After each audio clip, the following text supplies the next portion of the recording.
Now, Henry throw or Devils OT winner? If it depends on the call. I can't answer that without hearing them. I got you.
Felipe, we ready here?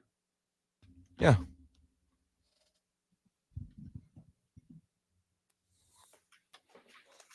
Here we go.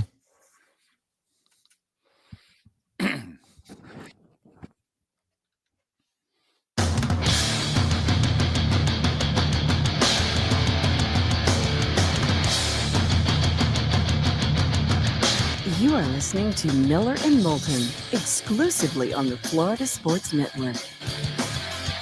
And now, here's Mark Miller and David Moulton.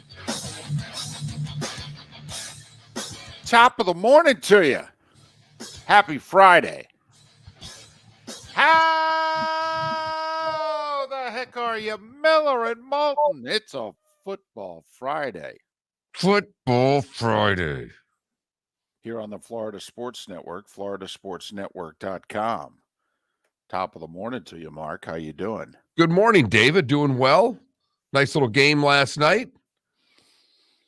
Yeah. The Hills getting it done. Really? Ryan Tannehill and the Tennessee Titans, huh? Really? Imagine that. Huh. I'm sorry. Just comes oozing out of me at times. I know, but didn't you pick Green Bay? I like the points. I said Titans at the end. You said 3.5, and I said, I love the half. Okay. Mark. But a nice win for Tennessee and pretty much sticking a fork in Green Bay. Done.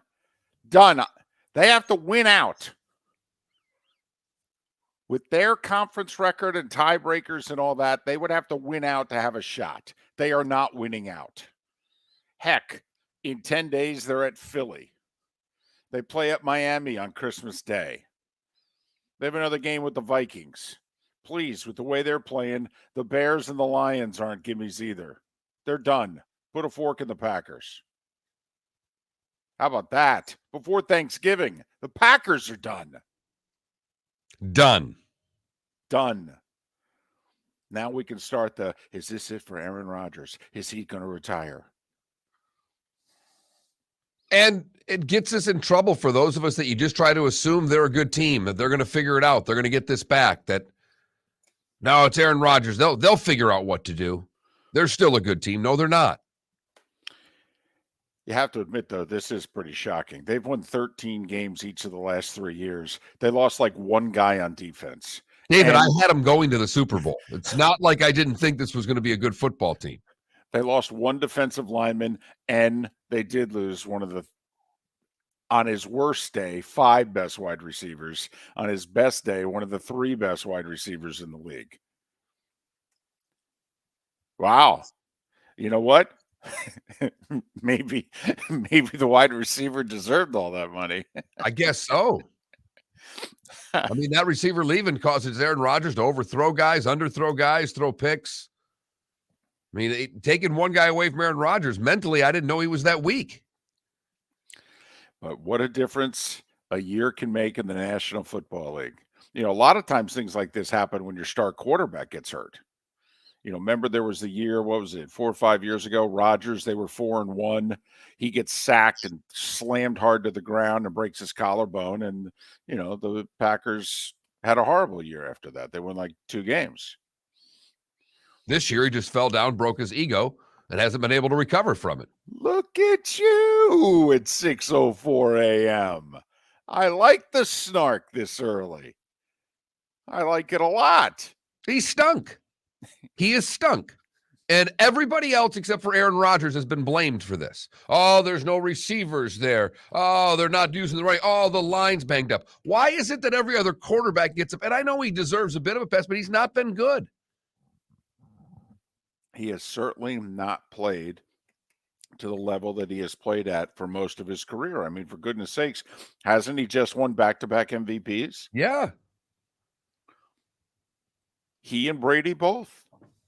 You know, is it age for both of them in which they have not played at the level, or does it show, Mark, you're a bit of a chef? All right. Is the inner workings of a team kind of like producing the meal, where the ingredients can be the same in the refrigerator and in the cupboard, and yet if you don't put it together the right way, it's just not going to taste the way that you normally produce? Are you saying Aaron Rodgers needs a little tenderizer? Mark, It's been a tough watch, if you know what I mean. Mark, you've got about 7.5 minutes till we go to break. You can grab as many food analogies here as you want. All right, from all the cooking shows, from your own experience in the kitchen, knock yourself out. All I'm saying is he is not a tender piece of meat anymore. He is grizzle, fat, and tough to chew. That is all I am saying, that this steak is not very good. It has sat there too long. This is like the Seinfeld episode with Costanza's dad that was trying to save his troop and trying to use beef that had been just too long and thought he could save it. Yes. Okay. Aaron Rodgers this year, it looks a little overcooked. Yes. I would agree with that. You know, every now and then you put just the right sides and stuff in which you kind of, like last week, you know, the running game was the right amount of potatoes and gravy and sides and what have you. And it kind of covered up for the fact that, you know, I don't know if this meat is as tender as it used to be. How's the meal? It's pretty good, though.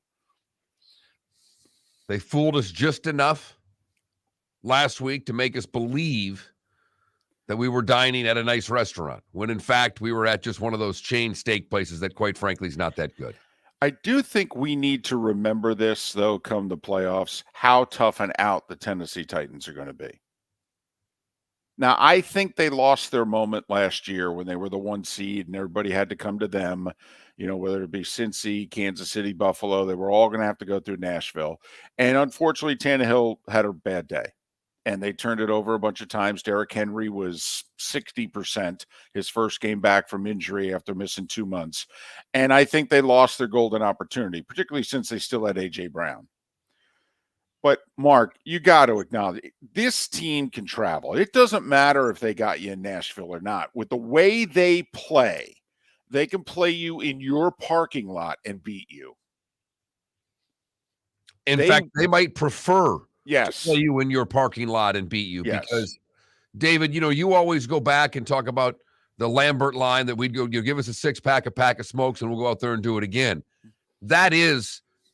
This is the modern day version of a throwback football team. They are as physical as any team in the league. They proved that again last night. They can dominate both lines of scrimmage, and they enjoy playing that style of football. And the quarterback is just good enough. He's not great. Don't even know if on his best day, maybe he scratches the surface of very good.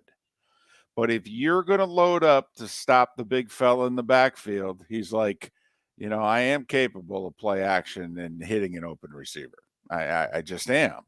So, I appreciate you putting 8 in the box. If I were you, I'd put 8 in the box. But, okay, since you're going to go that route, I'm going to have to throw for 333 yards against you with an average at best wide receiving core. I can do it. I can. I can't do it every week, but I can do it. And then when we get the lead, what we're going to keep doing? Going to keep handing the ball to the big fella. See, the rest of you teams, you got this whole, you can't have a bell cow back anymore. You've got to share the carries. Yeah, see, we don't believe that here in Nashville. Okay, Well, that's because they have maybe the only bell cow back in the league, okay? Well, there's like 2. But you have to admit, you have yet to hear from Mike Vrabel in the Titans organization. We really need to limit Derrick Henry's carries, limit the wear and tear on him so he's fresh at the end of the year. No. They don't believe that at all. They believe you guys get worn down at the end of the year and he's still doing just fine. Well, let's hope he stays healthy. Last year, the reason they didn't do anything in the playoffs is because that's the philosophy that they went to. I mean, that philosophy actually burned them a year ago.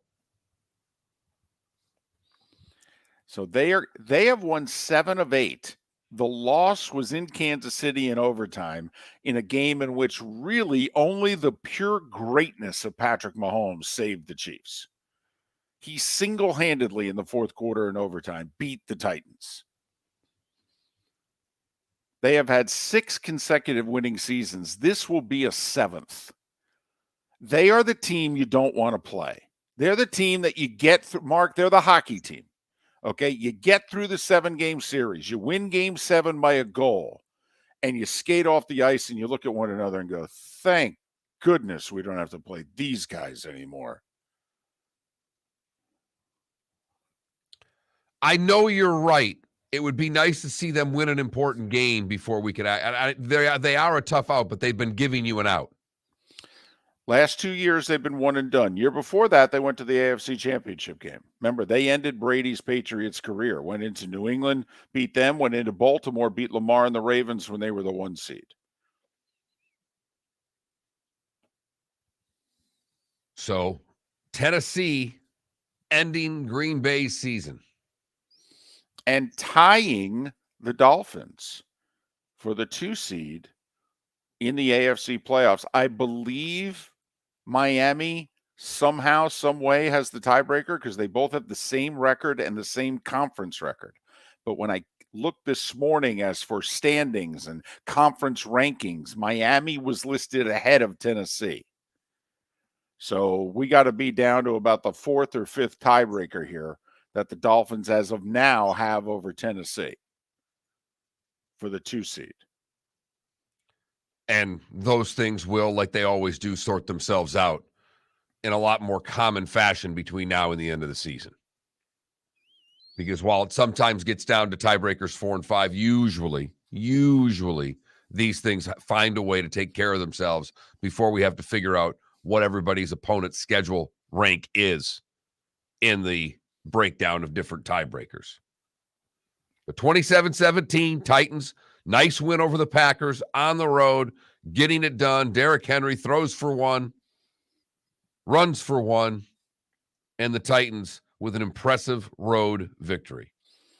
I was impressed. They had him throw a pass early in the game, and it was a completion for a yard. And you're thinking, well, that's the only time, okay, they tried that play once. They're not going to do it again. And they had him throw another one. I could see why it worked for a touchdown. If I was the defensive coordinator, I'd be like, did they just call a second pass for Derrick Henry? Those blankety blanks. Hell of a stat line for Derrick Henry. I know. His QBR mark, he's got him like 6th in the league right now, 2 for 2 with a touchdown pass. In fact, they're talking about a 4-year deal with guaranteed money now as a dual threat quarterback, running back. Miller and Moulton, it's a great Friday show. Lee Sterling, Pat Kirwan, Chris Landry will all join us. David and I will make picks that you should run the other way from right here on the Florida Sports Network. David Moulton for Napa Auto Parts, and Napa Filters. Insist on Napa Filters for your vehicles, or if you're a do-it-yourselfer, only buy Napa Filters. Napa has a filter for almost anything on earth that moves, whether it's motorcycles, foreign and domestic cars, vans, SUVs, earth-moving equipment. You get the idea. Napa Auto Parts, Napa Filters. Insist on them for your vehicles, or if you're a do-it-yourselfer, only buy Napa Filters. Yeah. Hi. Excuse me. Hey, the line starts back here. Ma'am, if your party's not here, you're going to have to go around again. If you had the opportunity to avoid all this, wouldn't you? Salt Live is the official transportation provider of the Miller and Moulton Morning Show, making your trip to and from the airport seamless and stress-free. Salt Live is supported with the help of local partners like the Bayfront Inn. Gather your family and friends and enjoy a leisurely day on the water with a pontoon or deck boat. If you prefer to explore the waterways without a motor, the Bayfront has canoes, standboards, and kayaks. At the end of your journey, enjoy lunch or dinner at the Bamboo Tropical Bar and Grill. The Bayfront Inn, something for everyone on 5th Avenue in downtown Naples. BayfrontInNaples.com. When you need a ride, book with Salt Live Transportation, 308-8686, or book on saltlivetransportation.com. Mark Miller for SWFL Golf Carts, or online, flgolfcarts.com. If you're looking for a golf cart, an e-bike, or an e-motorcycle, go visit Alex and the gang at SWFL Golf Carts. flgolfcarts.com online. Check out their whole inventory. If you're looking for a custom cart, they can take care of you. 2-seater, 4-seater, 6-seater, they've got you covered. E-bikes, nobody better for value and service. E-motorcycles, check them out. Again, flgolfcarts.com. flgolfcarts.com. You were listening to Miller and Moulton on the Florida Sports Network.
Hey, Mrs. Danica, that's a funny comment.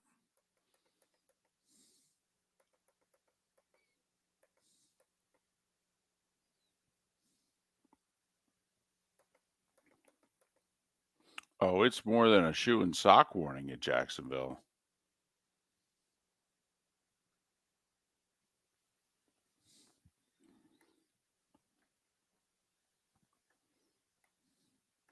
I did not hear the pregame interview with Tulane linebacker Nick Anderson.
can't read Phil Mushnick anymore. All he does is, I mean, he complained, but now it's just, right? Are you Yeah. with me? Oh, totally. I mean, everything sucks. Everyone and everything. Everything just sucks. And let me explain to you how much it sucks.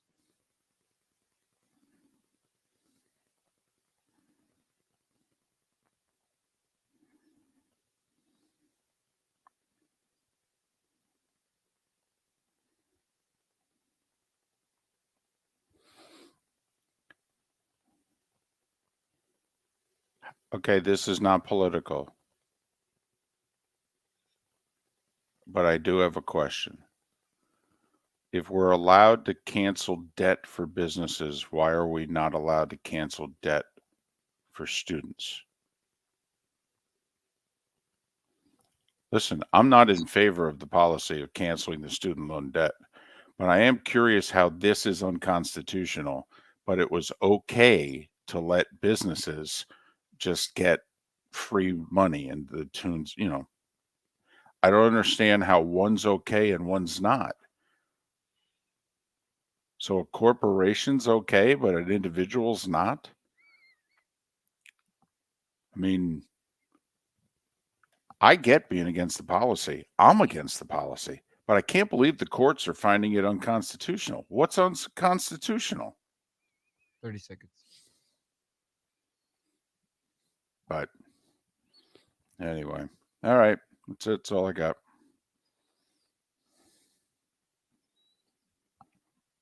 Ten seconds.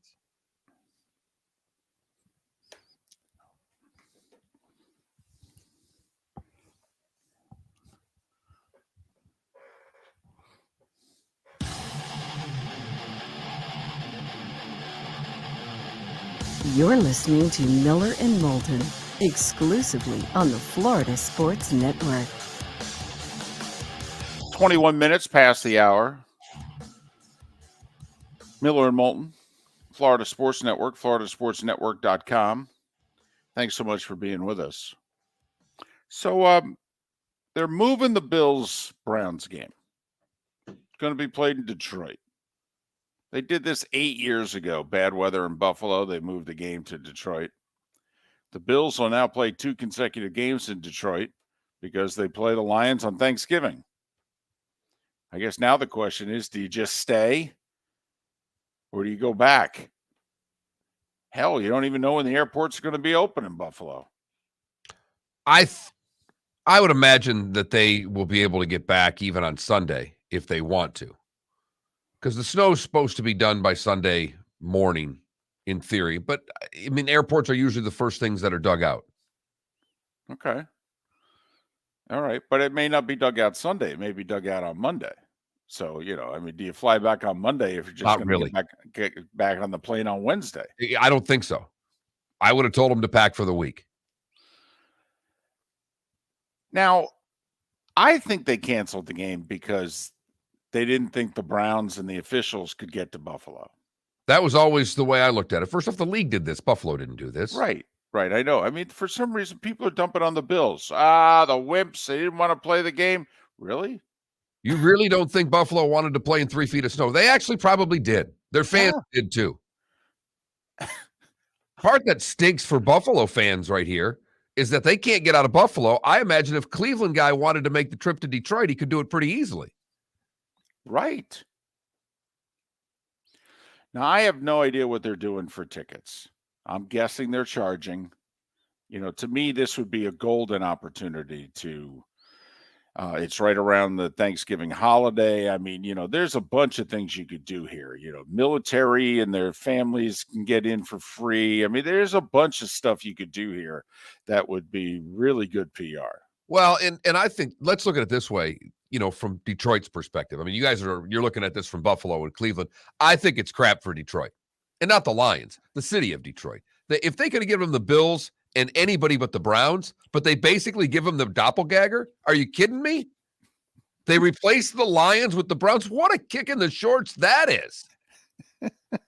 You've got the Bills, a representative NFL franchise. You couldn't give them 2 and actually act like this could be turned into a mini Super Bowl for the city of Detroit. The Browns. You've got to be kidding me. I could also argue it's a bad break for the city of Detroit. I mean, if it was the one time Josh Allen was going to come to your city, you'd be like, it's a chance to see Josh Allen play. And then you go, yeah, and I get to see him again on Thursday. And we're going to the game on Thursday. We sell that sucker out. Home opener. All right. Thanksgiving. Those are the two sellouts. The rest, it depends on if they're good. So the answer is probably not. I will say 3 inches an hour is the snowfall in Buffalo. Started before midnight. Answer pretty quickly. Just saying, 8 hours could be 2 feet. That's all I'm saying. You can go to bed. You can wake up. You can be, holy Get out of the house. Right. I mean, I really don't think the Bills should be, moving this game and what have you. Then you wake up the next morning, you go, oh my goodness, I'm locked in. So you and I kind of thought yesterday, how in the world are they not going to move this game? How are the Browns or the officials going to get there? And then get out. And they couldn't because the Bills were playing on Thanksgiving. Like, I believe, don't know about you, Mark, I believe that if the Bills were not playing on Thanksgiving, they would have moved the game to Monday. Totally. Don't want to the last thing the league wants to do is take a home gate away from a team. Right. Now, I will say, and this is where maybe I have my snarky moment of the first half hour. The Bills 2 weeks ago did just announce, they're here's what our new stadium is going to look like that you guys are financing to the tune of $1.4 billion. You guys are financing, and here's what it's going to look like. And the drawings look great. And then, they put the graphics together and brought it to life, and it looked fantastic. Once again, I need to remind everybody, the one thing that was missing was a roof. So in theory, in a few years, when this thing happens again, guess what? The game's going to get moved to Detroit again. About once every 6 years, they relocate one of these things, right? Or 8 years. It was 2014 when they did it. Right. So let me get this straight. We're financing how much money, and we can't even be guaranteed all our home games? Why are we doing this again? And we can't get a Super Bowl, right? Because we don't have a roof? Well, whether or not Buffalo has a roof, they're not getting a Super Bowl. Well, that's kind of the rule, though. If you build a new stadium, they give you one. Yeah, well, there are limitations to that. Well, it would. They did Jacksonville, and they know how badly that went. Could you imagine? Where are they going to put the cruise ships in Buffalo, David? Well, if the lake's not frozen, but no, I know, Mark. Oh, no, trust me. Believe me, it would go over great. Where are you staying? Rochester. I mean, although I will say, Mark, the first Super Bowl in Minneapolis, there were people that were staying in Rochester, Minnesota, and driving to the game. I mean, that one was that one took a little planning there. But so, I'm fine with it. You okay with the game getting moved? I don't know what choice they had. Right. This, we said this yesterday before the league made the move that they did, that this has got to go to Detroit, doesn't it? Yeah. I mean, as we were doing the show yesterday, we were going, they either have to fly everybody in like now, because the snow was starting late Thursday night, Friday morning. Yeah, they got to get. So I'm assuming the Bills left town, right? I mean, seriously, think about it. What good is it to move the game to Detroit if they didn't get out ahead of the snow? The Bills had to leave town, right? I would think so. Once again, by midnight, it was 3 inches an hour. I mean, it's not like we got a whole lot of flights getting out of there for the next 3 days. And by a whole lot of flights, I mean not a one.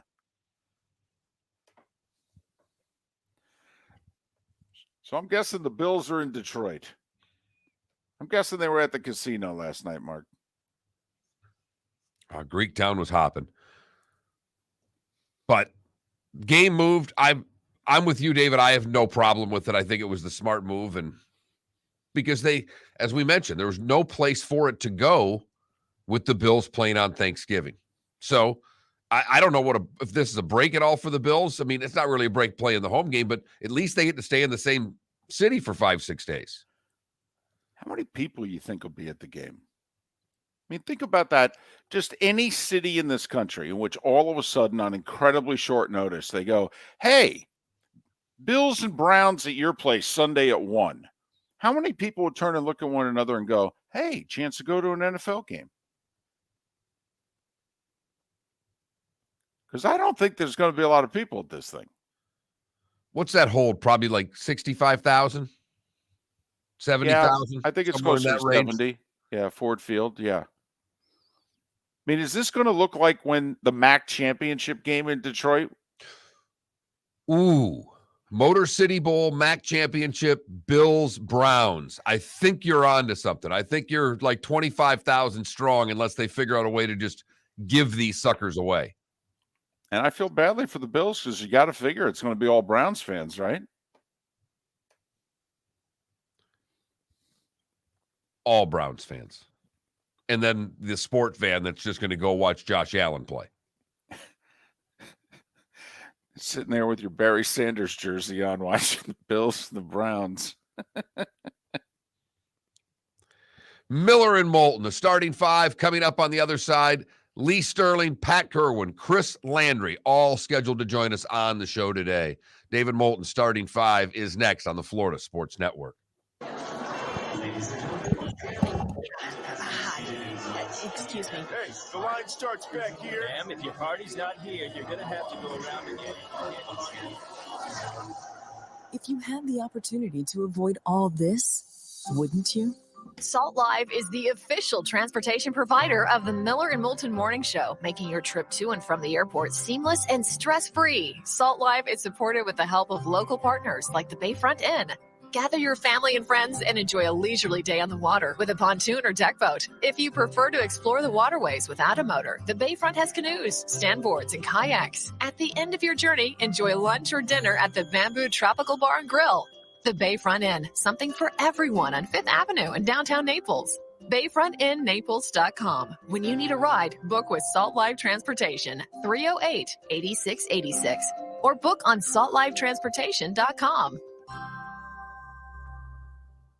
Mark Miller for SWFL Golf Carts, or online, flgolfcarts.com. If you're looking for a golf cart, an e-bike, or an e-motorcycle, go visit Alex and the gang at SWFL Golf Carts. flgolfcarts.com online. Check out their whole inventory. If you're looking for a custom cart, they can take care of you. 2-seater, 4-seater, 6-seater, they've got you covered. E-bikes, nobody better for value and service. E-motorcycles, check them out. Again, flgolfcarts.com. flgolfcarts.com. David Moulton for Napa, Napa Auto Parts, and Napa Filters. Insist on Napa filters for your vehicles, or if you're a do-it-yourselfer, only buy Napa filters. Napa has a filter for almost anything on earth that moves, whether it's motorcycles, foreign and domestic cars, vans, SUVs, earth-moving equipment. You get the idea. Napa Auto Parts, Napa filters. Insist on them for your vehicles, or if you're do-it-yourselfer, only buy Napa filters.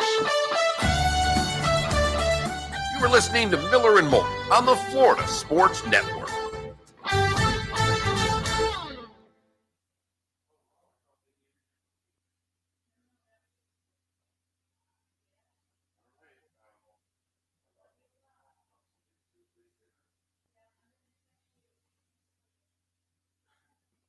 Sounds like a threat. Of you.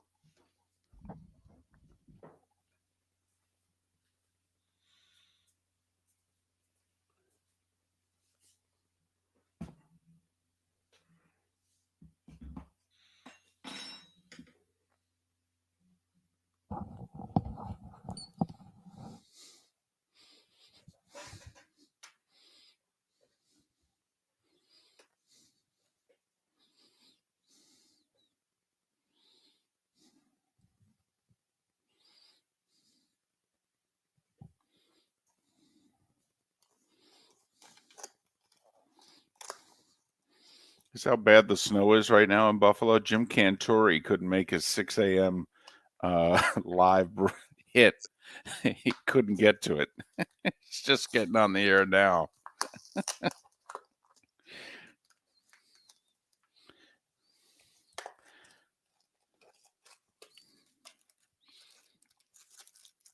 Three inches of snow an hour. Golly.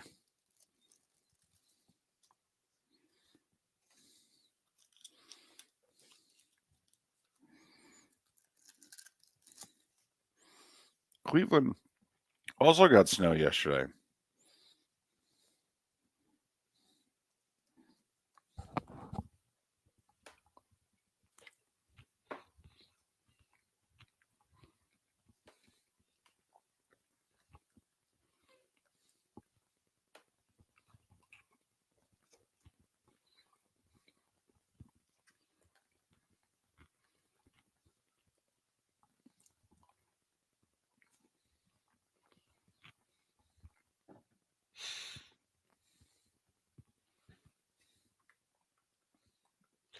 West side of Michigan got snow. I don't know how much Detroit got. Detroit doesn't get it, though. It's the same thing. Like Grand Rapids got pounded, which is on the west side of the state. They get the same lake effect snow. Not like Buffalo, but they get it.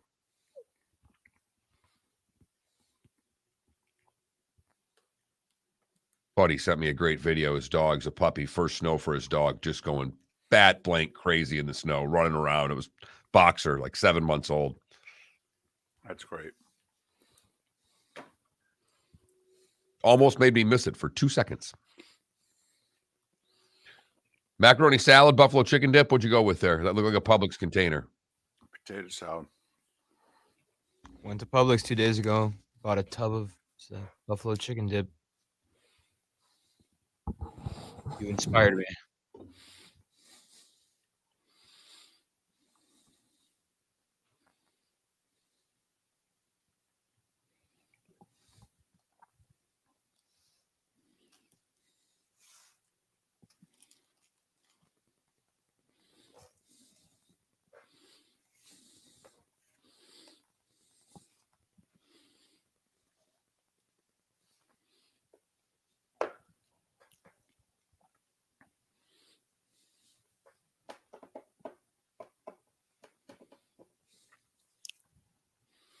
Whoa. According to, I don't know this to be true. Beer is out at the World Cup. After all that, alcoholic beer will now not be sold inside the perimeter at all 8 of Qatar's World Cup stadiums. You gotta be kidding. Big about face means FIFA now faces contractual nightmare with Budweiser. Oh. Ravel retweeted a tweet from this Tarek Panji.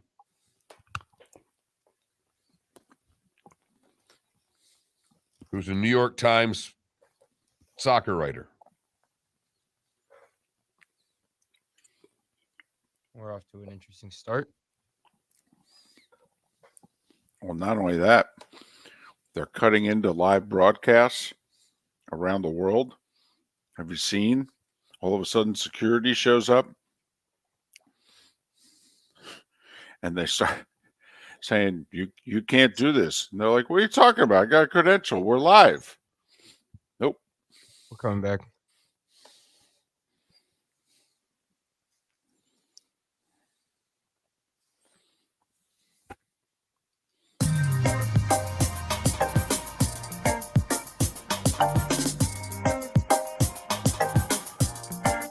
Welcome back to Miller and Moulton, only on the Florida Sports Network.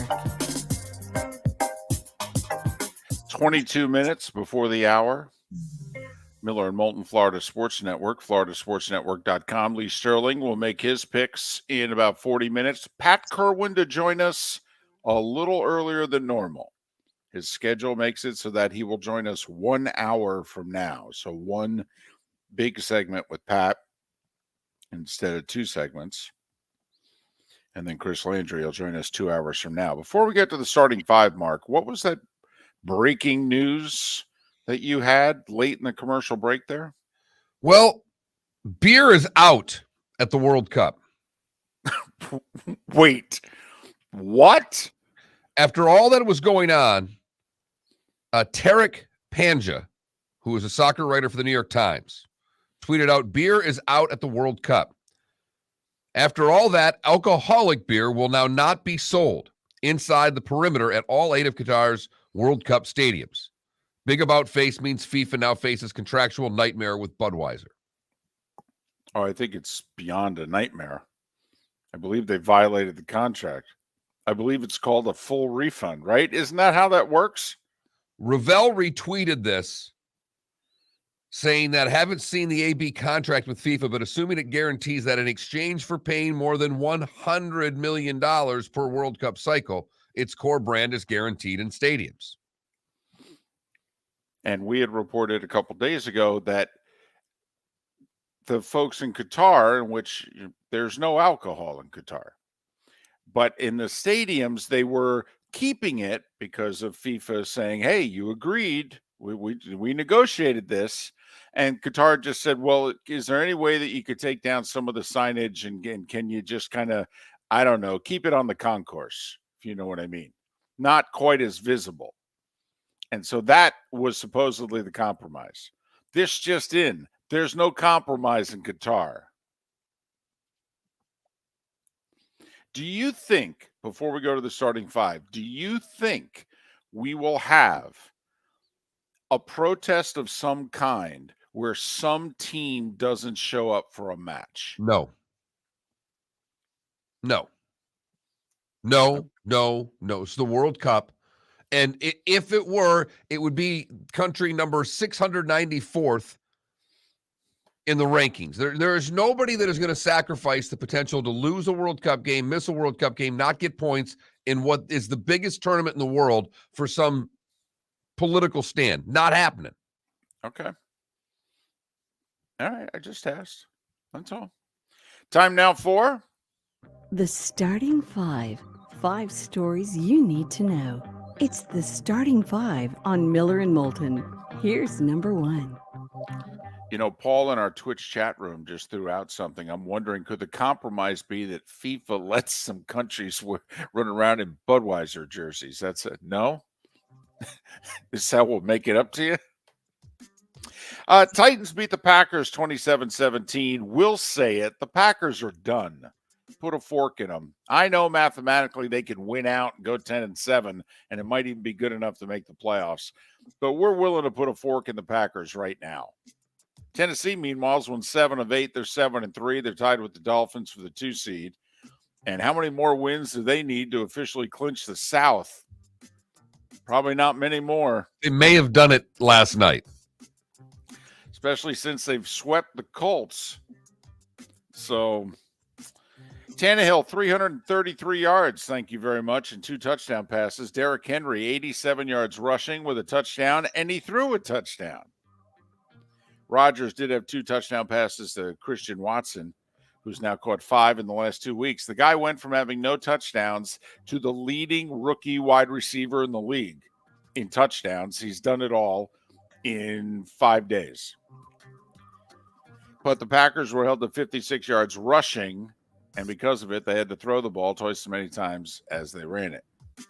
The Bills-Browns game was officially moved to Detroit late yesterday afternoon. First time that they've had to do this in 8 years because of weather.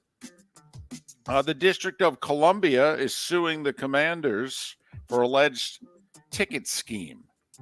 Boy, I'll tell you, they're just all piling on Daniel Snyder. It's like, listen, we're just going to keep throwing enough stuff at you. You get the idea. We want you to move. And by move, we mean sell the damn team. Leave. So Ndamukong Suh is going to play after all, and it's with the Eagles. They have not stopped. I mean, give the Eagles credit. They just keep adding throughout the season. Davis, that's a team that might want to win a Super Bowl, David. Well, think about it. When you have your quarterback on a rookie contract and you have money, why not spend it, right? This is, you could argue, your best chance to win is when you're paying your quarterback $1 million a year. It's when the Seahawks had their greatest success, right? Yep. Russell Wilson as a on a 4th-round draft pick contract, or a 3rd-round draft pick, I believe he was. So 35-year-old Ndamukong Suh signs with the Eagles. So they've signed Linville Joseph and Ndamukong Suh in the last 2 days. That's because they've had a couple of injuries at the defensive tackle position. Also, because teams have rushed for 320 yards against them in the last 2 weeks. Chiefs put wide receiver Mecole Hardman on the injured list, so he'll miss a minimum of 4 games. College football last night, 21st ranked Tulane humiliated SMU 59-24. One other college football story, actually 2, Iowa and Iowa State signed a short extension. They're going to renew their series through 2027. I have a question. Why wouldn't they just sign a lifetime extension? Honestly. Like, they really don't want to play each other every year? Like, their fan bases really don't want to play each other every year? Why are we going this 2-4 years at a time garbage? Honestly, sign a contract. We're going to play we're going to do a home and home for the rest of the century. Honestly, I don't get it. We signed a 2-year extension. What? Like, you're going to actually not play each other? I have to see how the college football playoff committee and how they're going to shake out scheduling, David. I mean, there's more to it than, playing a rival. What the hell is that? Right. The one game that, both fan bases really want to play. Maybe they're waiting for Des Moines to build a stadium and have a neutral site game. I don't know. They've played annually since 1977, which begs the question, what were they doing before 77? But did you see this story late yesterday? So remember a couple of months ago, there was serious talk that the high Division I programs were going to break away from the NCAA. Right. Then they decided, you know what? No, we're not going to do that. Well, but they put together this working group, and this working group sent a letter out, and they want to hire a COO of college football, the way that Dan Gavitt is technically in charge of men's basketball under the umbrella of the NCAA, but he's in charge of it. And they want to put together a board, Mark, comprised of 1 member from each conference, a rep from the Football Coaches Association, 4 other people, 2 of which have to be former student athletes because they want that representation. And so that would be about 15 people. And they would decide all matters relating to FBS football, except academics, financial aid, and health and safety. That would be left up to schools and conferences and what have you. So the big stuff, A, a COO being hired, and then B, like a 15-member board. I think this has no chance of happening. None. But I mean none. But apparently this is what came out of the 2 sets of meetings they had, one in the summer and one when the season was just starting. Was Greg Sankey at any of these meetings? Well, I don't think he was. But anyway, we'll see. I mean, for those that have called for a commissioner and what have you, I guess this would be the closest thing to it going forward. Miller and Moulton don't see it happening, but whatever. Baseball, a lot of news yesterday. A Judge won the AL MVP. That's a shocker. By the way, his 60-second home run ball, apparently the guy who caught it was offered $3 million. And he said no. He's putting it up for auction. Opening bid's $1 million. He said no to $3 million. I'm hoping like the winning bid's 1.2. Paul Goldschmidt won the National League MVP going away. Arlington, Texas lands the 24 All-Star game. So next year, Seattle. Arlington gets it in 24 and Philly gets it in 26. They're undecided as to where in 2025. And the Marlins hired Jeff Conine back. Bruce Sherman, who's the majority owner, he hired him back as, quote, a special assistant. Conine tweeted out, thrilled to be back. Mr. Marlin, back with the Marlins. David Sampson said Marlins organization got better yesterday. NBA, There was a Ben Simmons sighting yesterday. No, really. 15 points, 13 rebounds, 7 assists. Brooklyn got the final bucket, beat Portland 109-107. Sacramento Kings are 8-6. They beat the Spurs by 18. And scoring 153 a couple nights ago, 130 last night, I think. And Kawhi returned.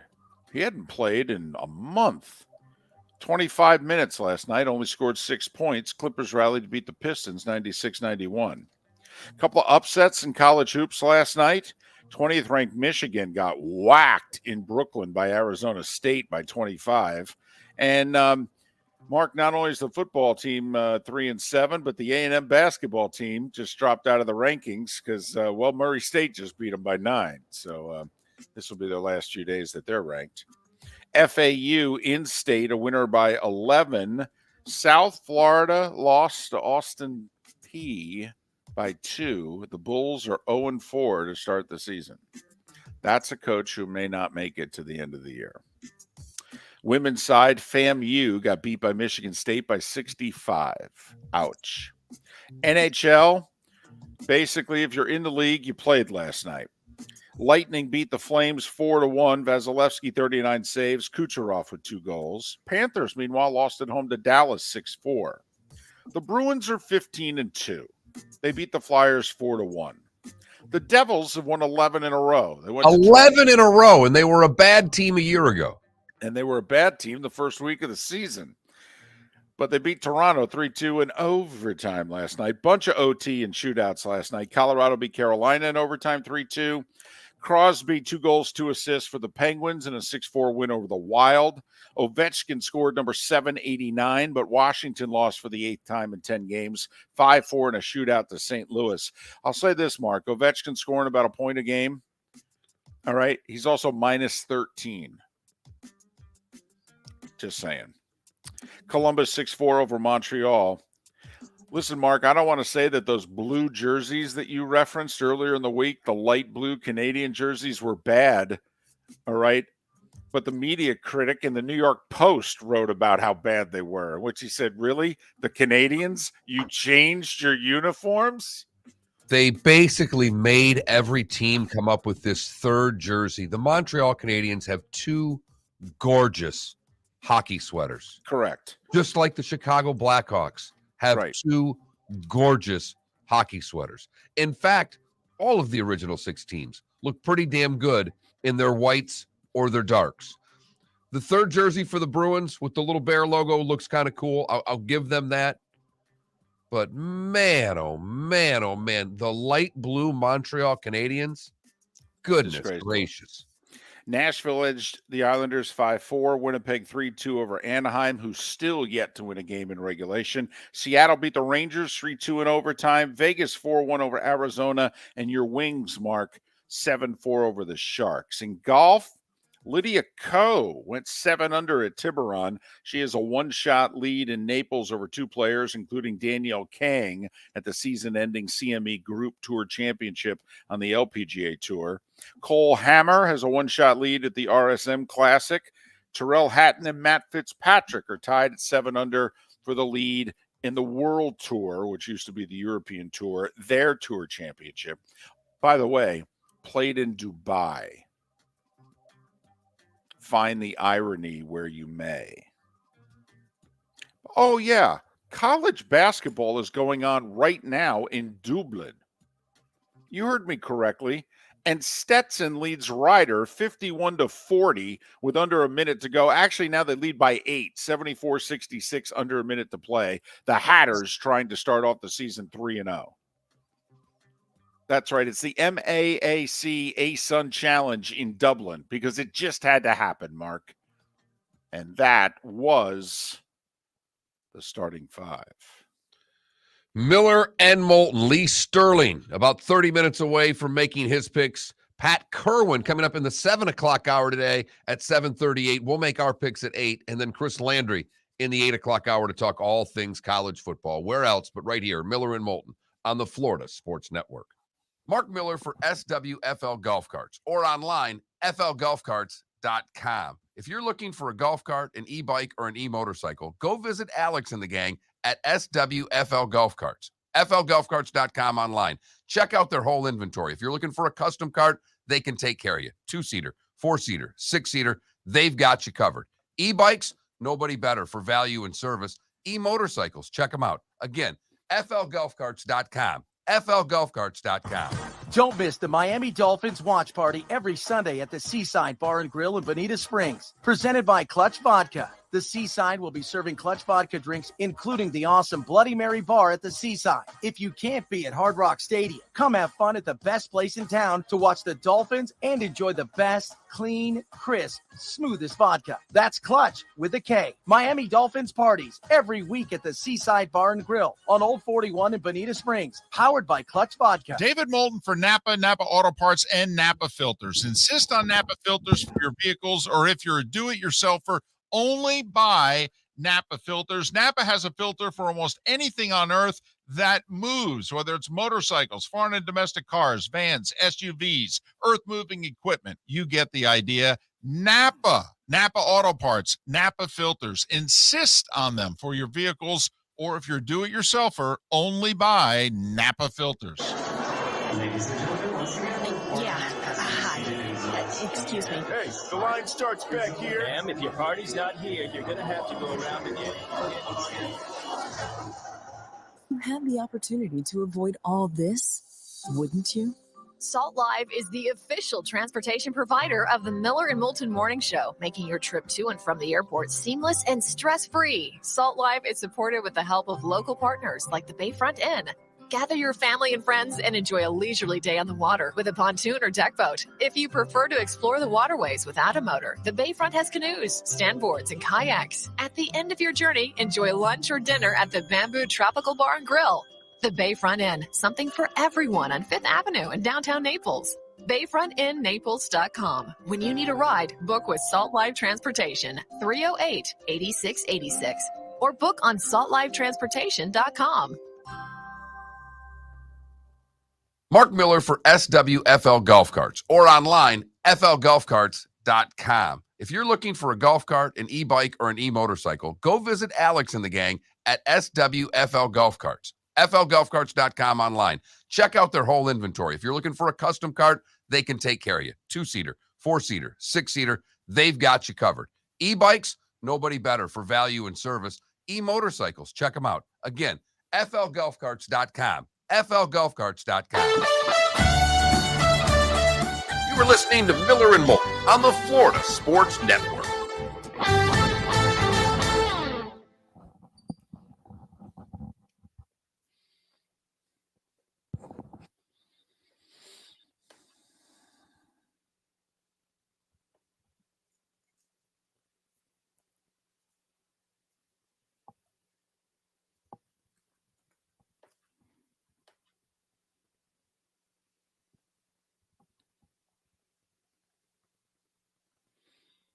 Stetson with a win and a cover, ladies and gentlemen. They're 3-0, and they're 3-0 against a number because they were an underdog in this game.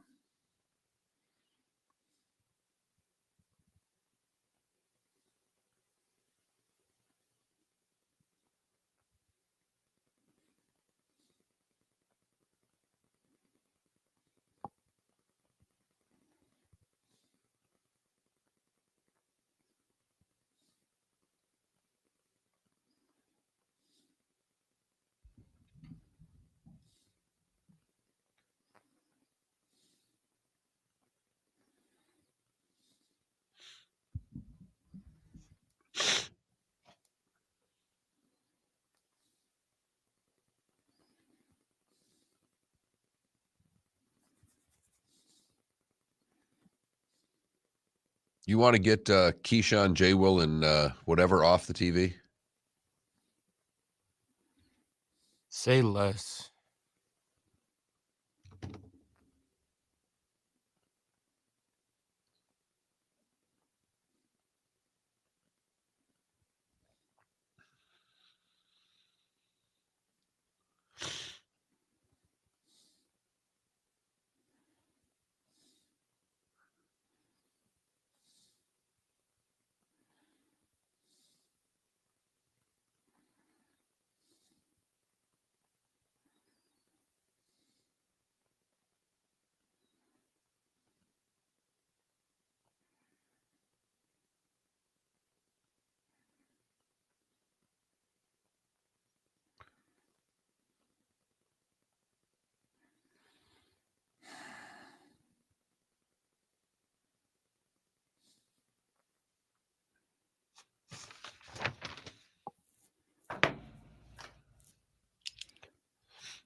There's Bud Zero, Adam.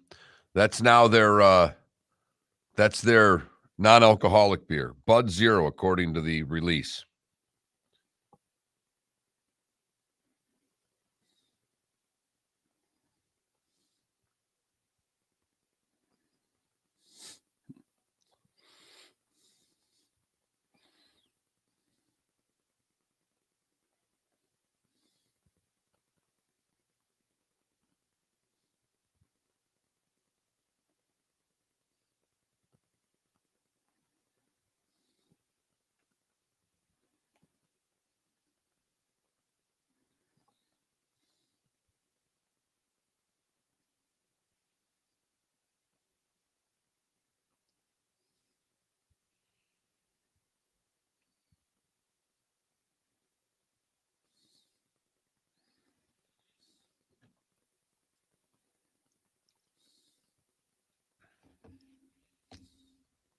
$15 seconds. Well, I could be in trouble. I wrote down 5 games really quickly, and 3 of them are games Lee has. I struggled this week. I barely came up with 5. Here we go.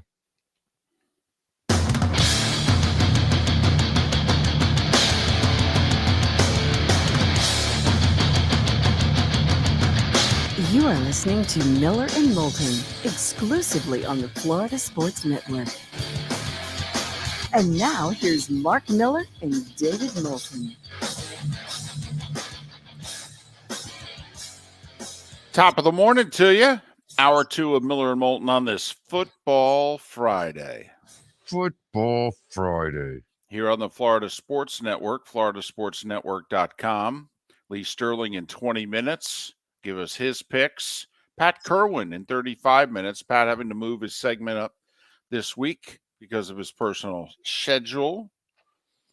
And about an hour and a half from now, Chris Landry to go through the college games. The slate not as good as it should be, Mark. We talked about this on and off air yesterday. This is where, that letter that I just talked about, if college football is going to have a COO of some kind, and I've said it many times before, I hate to sound like a broken record. I am shocked that all the networks that spend billions on college football have not looked at the conferences and said, hi, before we sign this deal and give you all this money, we got to redo these schedules. There can't be a bad week. Not one. Got it? Got it? Good. And the games aren't that sexy, but the Big Ten, at least this week, is playing conference games. The SEC largely is not. The SEC is largely playing cupcakes.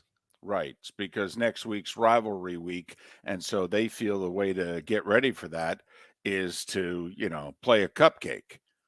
Meanwhile, Ohio State and Michigan, of course they're probably looking ahead a little bit, but they got to deal with Maryland and Illinois while looking ahead. And always have. Right. I mean, the Big Ten plays their non-conference games early, and then they get after a conference schedule. It's the way they've always done it. The SEC did for a while, and I don't know who was the first to put in. I don't know if it was Bama or somebody beat them to the, hey, before the Auburn game, I've got to schedule a cupcake. But there was a time that this week was not as pathetic of a schedule as it is now. And I have always been surprised that all the television networks didn't just gang up and say, hey, listen, you guys want to be treated like the NFL. Can we be frank and talk about how the NFL does things? All right. Yeah. The NFL doesn't say, we're going to take the Cowboys and the Packers and the Steelers and what have you. And either A, we're going to give them a bye week all on the same weekend, or we're going to figure out a way where they don't have to play another NFL team. That's not how it works, see? Because we pay so much money, they feel an obligation to give us at least a decent product. And no one's ever held college football's feet to the fire on this. Ever. No. This is more of a Miller and Moulton complaint than it even, I'm sure the networks complain, but you don't hear any outward cries for any of this to ever change. Well, it would have to come from the fans. I mean, it really would. And with all due respect, most college football fans are lapdogs. I mean, they just are. And in many ways, they're the biggest in all of sports. I mean, they really are.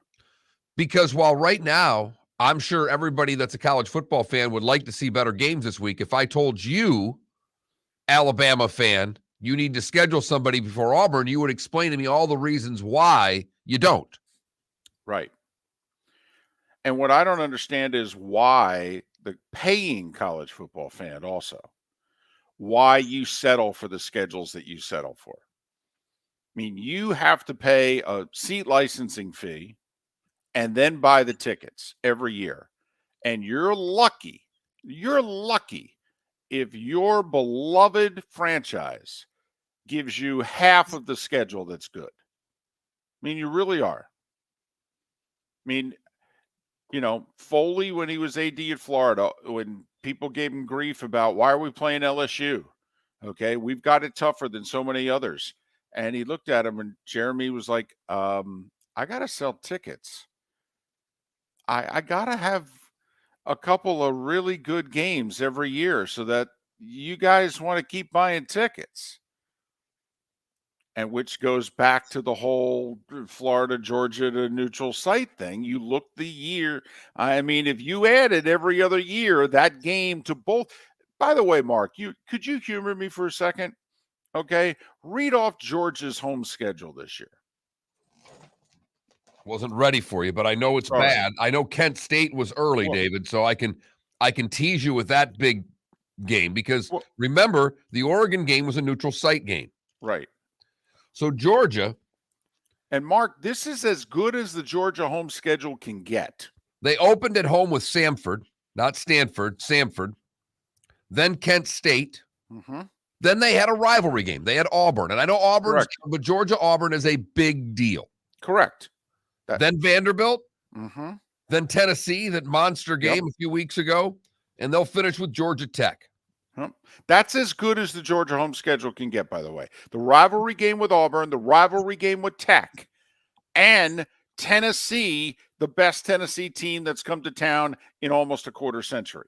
That's as good as the Georgia home schedule can get. Now, I don't know if they're done with Mississippi State next year, but just to give you an idea, their home games next year in conference, I don't know who their non-conference games are, will be South Carolina, Missouri, Mississippi State, and Kentucky. Pay for that. And then pay the seat licensing fee before you pay for that.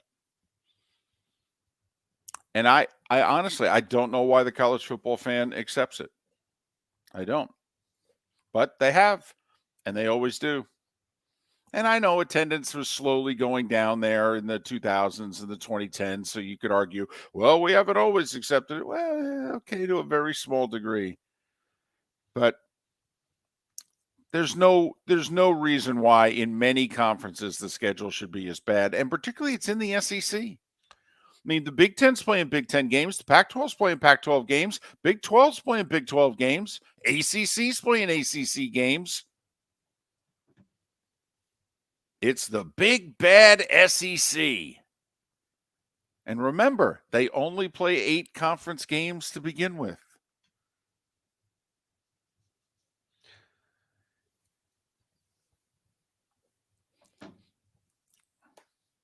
The SEC hopefully will go to 9. I think they have to.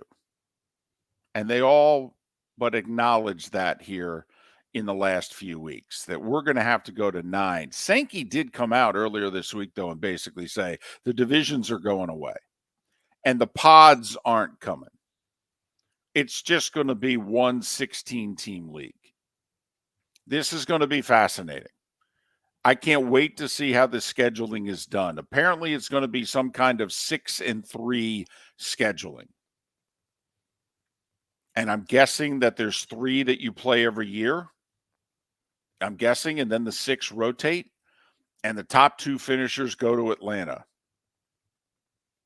Can't wait to see how they have the tiebreaker in this sucker. I know.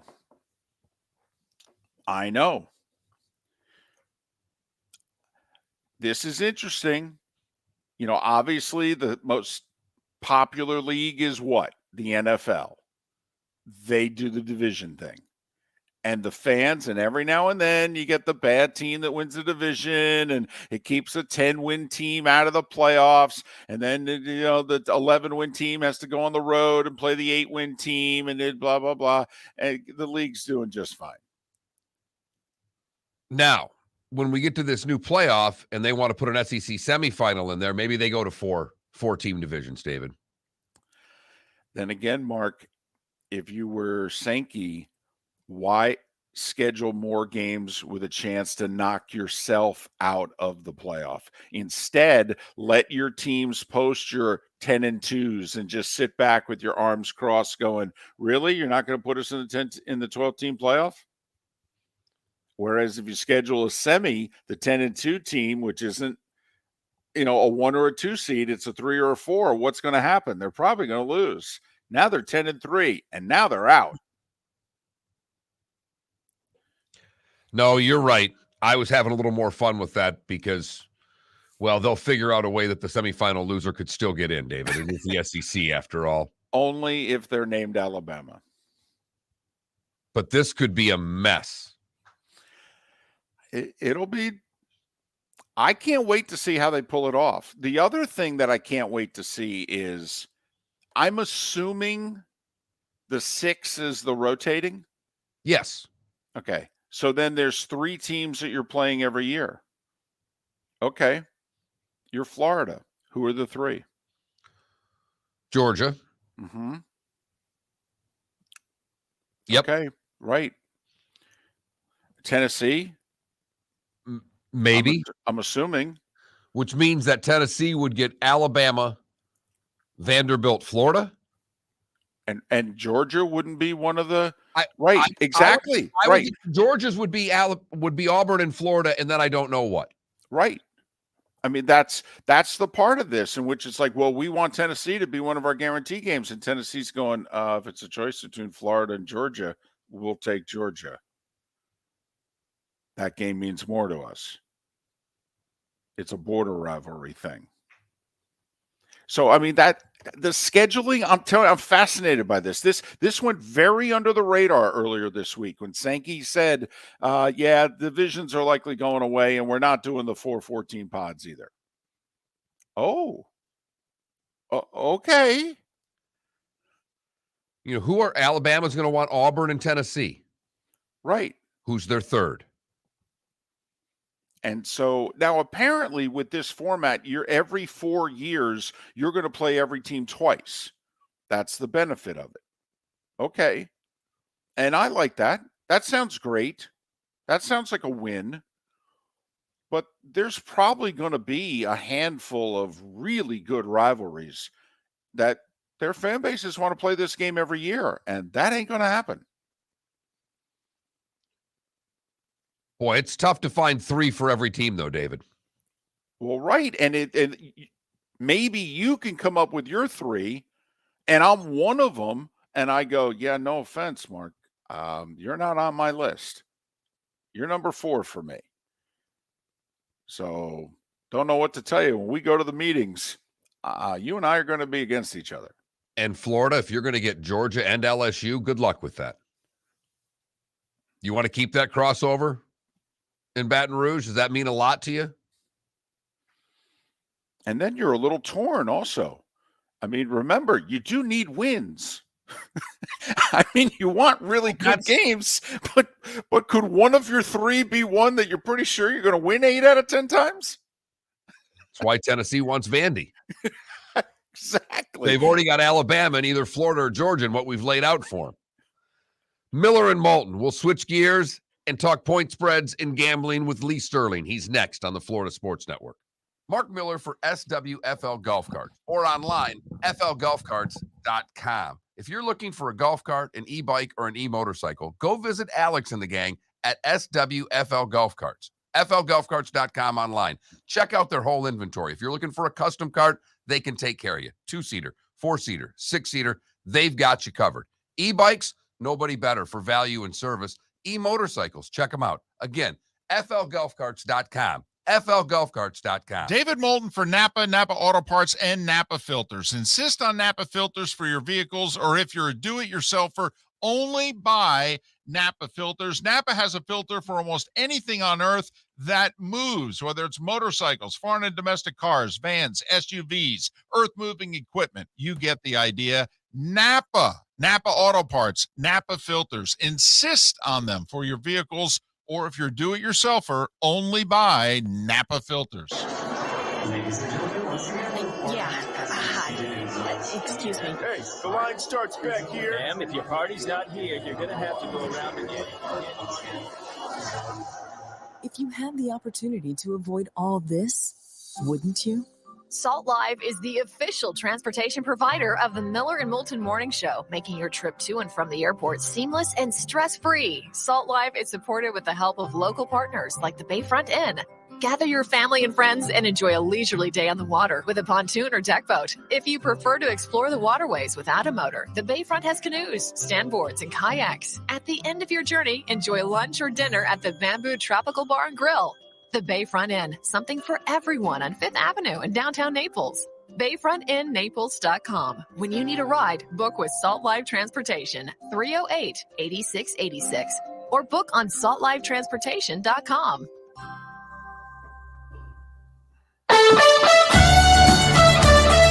You were listening to Miller and Moulton on the Florida Sports Network.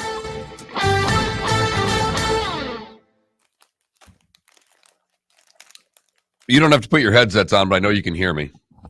Georgia next year. Georgia's schedule next year. Here's their home schedule. UT Martin, Ball State, South Carolina, UAB. That's their first four. They're all at home.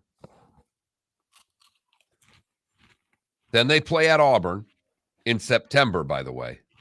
Way early. Then they host Kentucky. They play two more home games the rest of the year. Missouri and Ole Miss. So the only game on that schedule that's worth a damn is the Ole Miss game. They like the South Carolina game. That's a big deal to Georgia, the border and all that. It's close, but wow.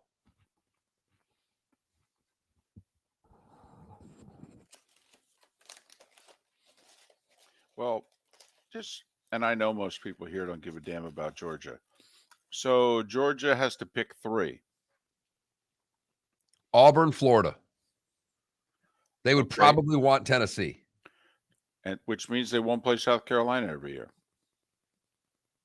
I'm just saying. I mean, that's, you know. They may end up with South Carolina, though. Tennessee may not want them.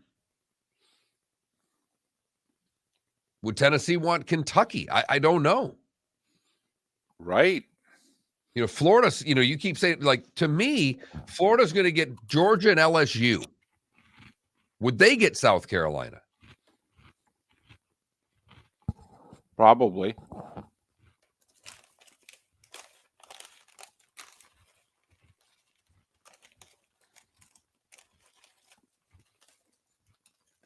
Florida next year. They open at Utah. McNeese State, Tennessee, September 16th. Shoot me. Charlotte. Road game at Kentucky. Vandy. They do have Arkansas and Florida State. So the back end of the Florida schedule is pretty good because you got the Seminoles. No, Razorbacks at home. Yeah. So they get Tennessee, Florida State, Arkansas. That's all a at pretty home. good schedule. That's not bad.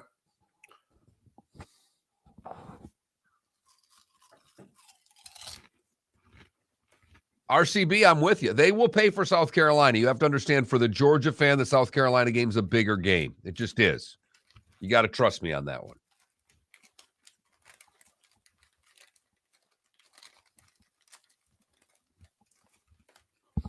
So think of the Florida schedule and compare it to the Georgia schedule next year. So Florida is going to play on the road, Utah and LSU. Home games against Florida State, Arkansas, and Tennessee. And then, of course, the neutral site game, Georgia. I mean, that's 6 good games for Florida. Mm-hmm. 3 of them at home and 1 in Jacksonville. And how many good games do we think's on the Georgia schedule? Ain't 6.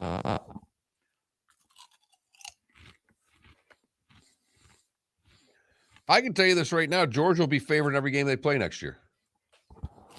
Their non-conference schedule is Michigan's this year.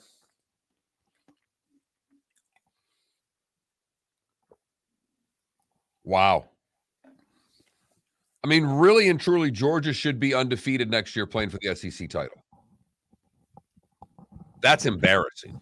Well, but the other thing is, quite frankly, if they don't go 13-0, I don't think they should be in the playoff. That's how cupcake their schedule is next year. Yeah. If it's 12-1 and the loss isn't the last game of the year, they'd get in. Well, once again, this is where the committee has to hold you accountable. Morning, Lee. Morning. Is that a old school Broncos hat? Yeah, it is. Look at that. I'm into the old school stuff, as you can see behind I me. was say that's Lyle Alzado, Craig Morton. I saw it. I'm Up walking the church. dog yesterday, 20 seconds. and there's a garage open, and I look, and I don't know if it was I think it was like a twin comforter that had all the logos, the old NFC, the bedspread thing. I almost ran up and stole it out of their garage. It's funny. Guys, here we go.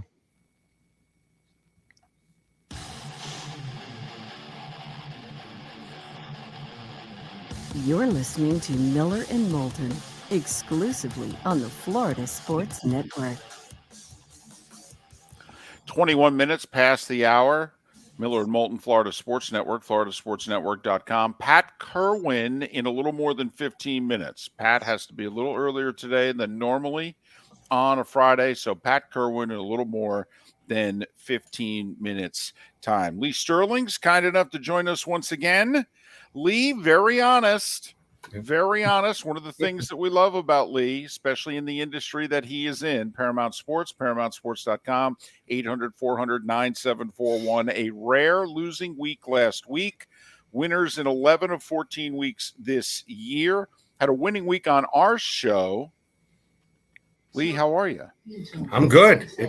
It happens sometimes, more times than we'd like sometimes. But, what's funny is sometimes I'll get calls from people say, oh, my God, you buried me. And I might have like a 9-3, 9-4 week. And they play the free plays, and they obviously lost the free plays. So, my favorite is when Lee and I talk, and Lee says, Lee's been generous, and he always lets us know what his big plays are ahead of time. And I've shared them with a friend or two, but I always left because they call me and yell at me. I'm like, what did you pay for that pick? Right. Really, that this is still gambling after all. And Lee gets the calls from people that don't use the service yelling at him about picks that he got wrong. That's my ultimate favorite. Right. By the way, Lee has his college underdog play of the year this week. It's included in his Baker's Dozen special. He'll tell you how to get that coming up in about 8 minutes time. All right. We were just lamenting how bad the schedule is this week in college football, but you'll give us the big three locally. Florida State, looking ahead to Florida. Can they cover the 24 against Louisiana? I think they probably can. I watched Louisiana actually do a show in Lafayette each week and know them real well. They've had to shuttle in a couple different quarterbacks because of injuries, lack of production. They just don't have that one big-time running back like they've had in the past, or the home run hitter at receiver. They kind of kept it in-house. They went with DeSormo as their head coach, and they're competitive, but this is not one of the most talented teams. And Florida State scored 38 points 3 straight weeks. They've got some guys that can make some big plays. I think they win this game here, something like 38-10. The Gators have Vanderbilt. They're a 14-point favorite. They figured it out a little bit against South Carolina, seem to be playing better. Vanderbilt with their first conference win in years taking on the Gators. What's crazy is Vanderbilt's been playing pretty much the wrong quarterback most of the year. Makes no sense. Wright's probably the better guy, run pass threat. He came in last week only because the starter was injured. They play about as hard as they can play, but Florida just should overwhelm them. They ran the ball, Florida, last week, 374 yards. Richardson hasn't thrown an interception 4 weeks. A Offense is rolling. Are they an elite team? No, but they should be able to take care of business here. I think they win this game here, 34-7 here. And the Gators line is 14. The Canes, hey, they showed up last week, and a lot of us doubted that they would. So the guys that are remaining at least have heart. Clemson's better, however, to the tune of 19.5 points. Who covers? I was shocked that two guys decided to leave, after a win. Usually that good feeling, keeps them around and they want to stay through the end of the season. And then the statement by Mario Cristobal, if you're not happy with your kids playing time, come pick them up. So I think Miami's going to eventually lose 20, 22 kids. I mean, there's going to be a complete overhaul. Now, in this game, I think Clemson has the advantage because they're going to come up. And Ja'Cory Brown, I think he's who we want to see at this point. We need a dual-threat quarterback. Nice runner, limited throwing the ball down the field. But I think Clemson's probably too much. And Miami's really only running 15, 20 plays on a consistent basis. Might be tight for a while, but eventually Clemson opens it up 37-13. To Sundays we go. The Giants, who didn't look particularly impressive last week, but beat the Texans. Now they play the Lions, who can score some points, but they give up a ton. And also turn over the ball. I think defensive coordinator for the Giants is going to dial up the pressure on Goff. You can't let him feel comfortable in the pocket. And Detroit's going to face another team like Chicago last week. It has a mobile quarterback and a really good running back. So I think Barkley should have a field day here and get him in some open space, some screens, and he should be able to do some real damage here. Think that probably the Giants are the right side. I don't understand the line. I mean, this line should be 5, 5.5, 6. I'm still, if there's a trap, I fell for it. I like the G-men here, 28-17. Well, a line that we're struggling with a little bit also are the 8-1 Vikings at home, and a dog, albeit very small, point and a half to the 6-3 Cowboys. The Cowboys have fared probably better on the road as a road favorite than they have at home, and that maybe plays into it a little bit. You look at raw numbers. Yeah, they're 8-1, but the Vikings defense, they've given up the 29th most yards, and eventually those numbers catch up with you. Think that the advantage here probably is with Dak. Possibly two of the top 3 cornerbacks for Minnesota could be out in this game. If that's the case, I think they're going to have success throwing the football down the field here. Give Minnesota credit. They won the game, but there was they needed like 5 or 6 different plays to happen for them to win the game, including, the 4th and 18 to Jefferson, the fumble on the half-yard line, the interception at the goal line. Great game to watch, but if you're a fan of either team after that game, you're exhausted. I just think that Dallas is more sound, also should be able to get some pressure on Cousins. They have 35 sacks. Minnesota could be without their left tackle for the game. I'll take Dallas here, 31-24. And your game of the week was going to be in a snowstorm. Now it's going to be at Ford Field. I don't know how much that changes things, but it's Buffalo and Cleveland. How do they get it, Lee? Just call 800-400-9741. Give it to them for free. It will be a client play. Normally we don't give out client plays as the free plays, but it is a client play, 800-400-9741.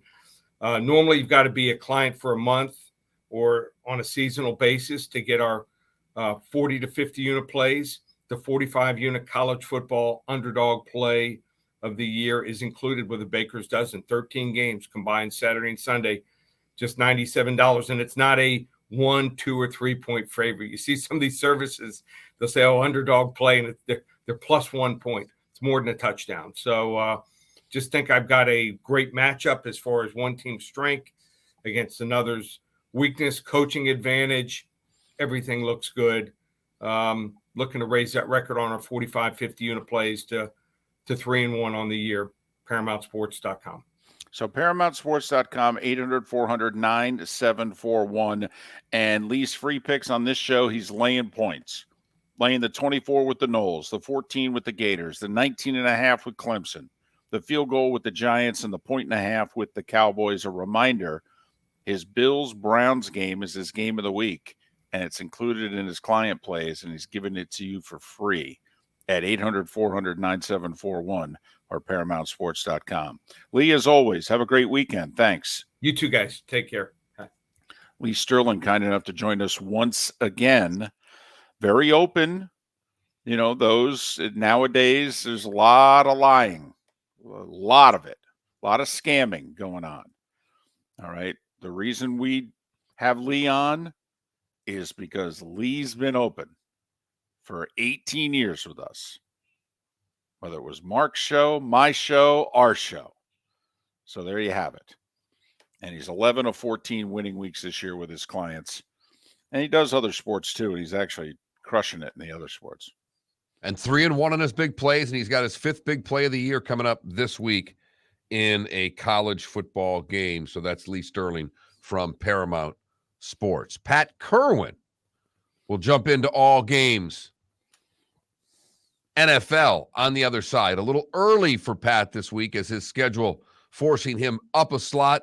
So normally Pat's kind of in the cleanup spot. We moved him up to the 3-hole. Still a big productive spot. Looking for some base hits out of Pat Kirwan next on Miller and Moulton right here. Where else but the Florida Sports Network?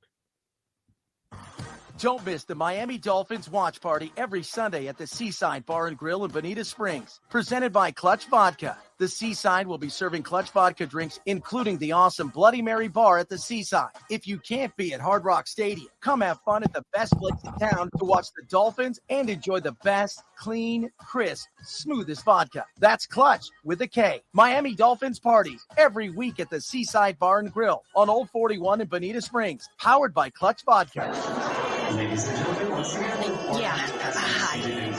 Excuse me. Hey, the line starts back here. Ma'am, if your party's not here, you're going to have to go around and get it.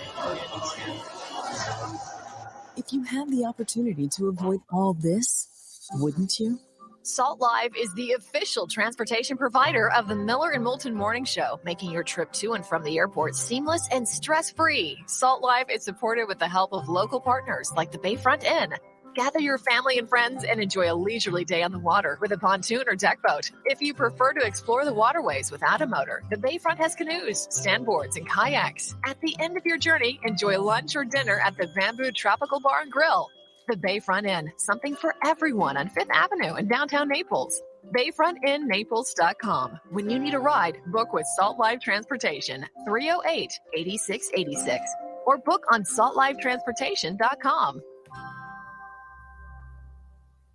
Mark Miller for SWFL Golf Carts or online, flgolfcarts.com. If you're looking for a golf cart, an e-bike, or an e-motorcycle, go visit Alex and the gang at SWFL Golf Carts. flgolfcarts.com online. Check out their whole inventory. If you're looking for a custom cart, they can take care of you. 2-seater, 4-seater, 6-seater, they've got you covered.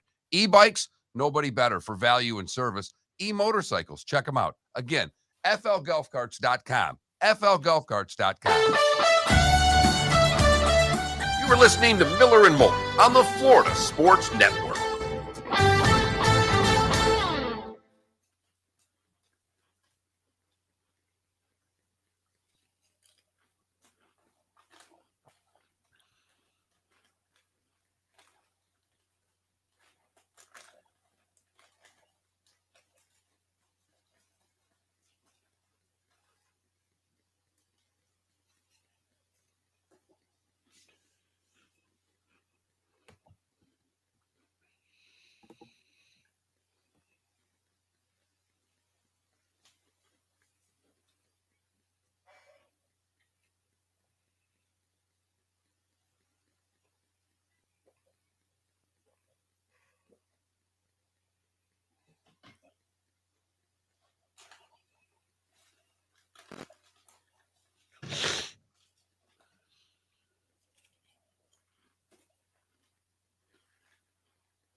Ah, there he is. Good morning, Pat. How are you? Good. How you doing? Let me just turn this volume up. About my computer, you probably know this, Mark. Every time I start my computer, I have to reset the volume. It goes off. It's amazing with David's system that he uses. It can change between segments, the volume. It is crazy how. I don't get it, but I'm dealing with that issue all of a sudden. Did the Blades play last night? Wednesday, they play tonight. Well, they play. Are they I know you got parking pass. Are they really charging $30 to park a car for an Everblades game? I thought it was 15. Okay, that must have been a concert last night. Or there must have been something it's there. 15 for the hockey. Okay. Yeah, they're not going to do that. I don't think. I will say this, Mark. This is right up your alley. The number of brand new companies that are advertising and sponsoring on the boards is different now. You know, I couldn't believe how many different companies are in there. Really? Good for them. Yeah. A lot going on with that stuff. They lost 3-2, and they lost on a shorthanded goal, too, which is they look, I don't know, this guy got to watch about 5 games before I have any idea of what I was seeing, but they look young. Well, they should be. Last year's team was really veteran. Yeah. He'll start buying guys, though. Isn't that the way he goes? Absolutely. He's not going to wait around. Okay, this is always funny in this league.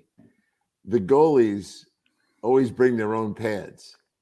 Like, they don't have pads that match the uniform. Both teams had goalies who had opposite colors. Like, the kid for the Blades had red and white pads on.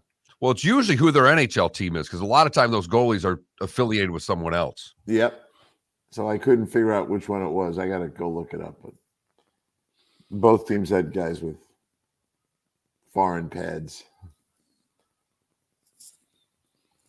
Everything good? Everything is good. Yeah. Did we just say goodbye to the Packers?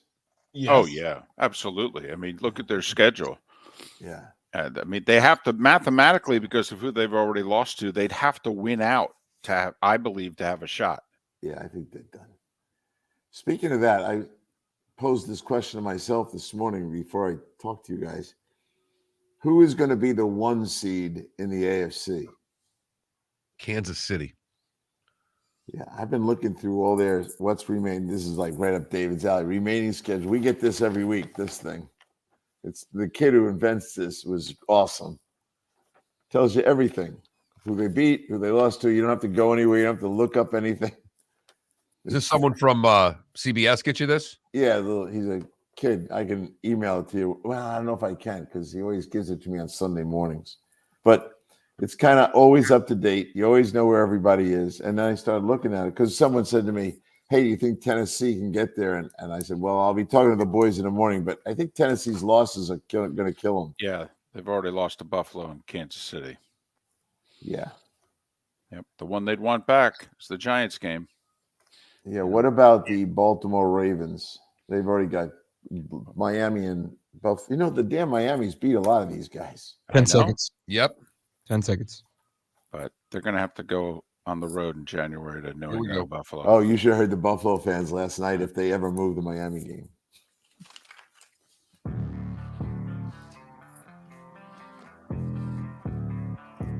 Thanks for listening. And now, more of Miller and Moulton on the Florida Sports Network. 22 minutes before the hour, Pat Kirwan joins us a little earlier than normal on a Football Friday. Pat, NFL Radio's Moving the Chains weekday afternoons and 2 to 5 on Saturdays, also part of CBS's NFL Today show. Pat joins us courtesy of Pinchers, Tampa to Key West, over a dozen locations in between. Pinchers, because you can't fake fresh. How are you, Pat? I'm doing fine. Enjoyed last night's game, but I say this on your show quite a bit. I keep a track of my friend Derrick Henry. He's on pace. This is getting bad now. I always compare him to Sean Alexander, and that's where the problems start. He's on pace right now for 422 touches this year. And if you look at Sean Alexander's biggest 4 seasons, he landed up with 1,524 touches. Well, that's the exact same pace that Derrick Henry's on. And when Sean Alexander hit that pace, guess what happened to his career? It was over. He really never did it again. He kind of had a flat tire and was 3 years of in and out of the lineup and he went from a 5-yard carry guy to a 3-yard carry guy. I just don't know how long Henry can do it, but he looks awesome now. You know, Pat, I don't think Tennessee, and I know they should, but I don't think they care what he's going to do in 2023. I think they're more worried what he's going to be like in January because they're not going to change the way they play. Do you have any worries about Derrick Henry in January with the way they're using him for the rest of November and December? Absolutely, I do, because I witnessed it in Kansas City in the AFC Championship game.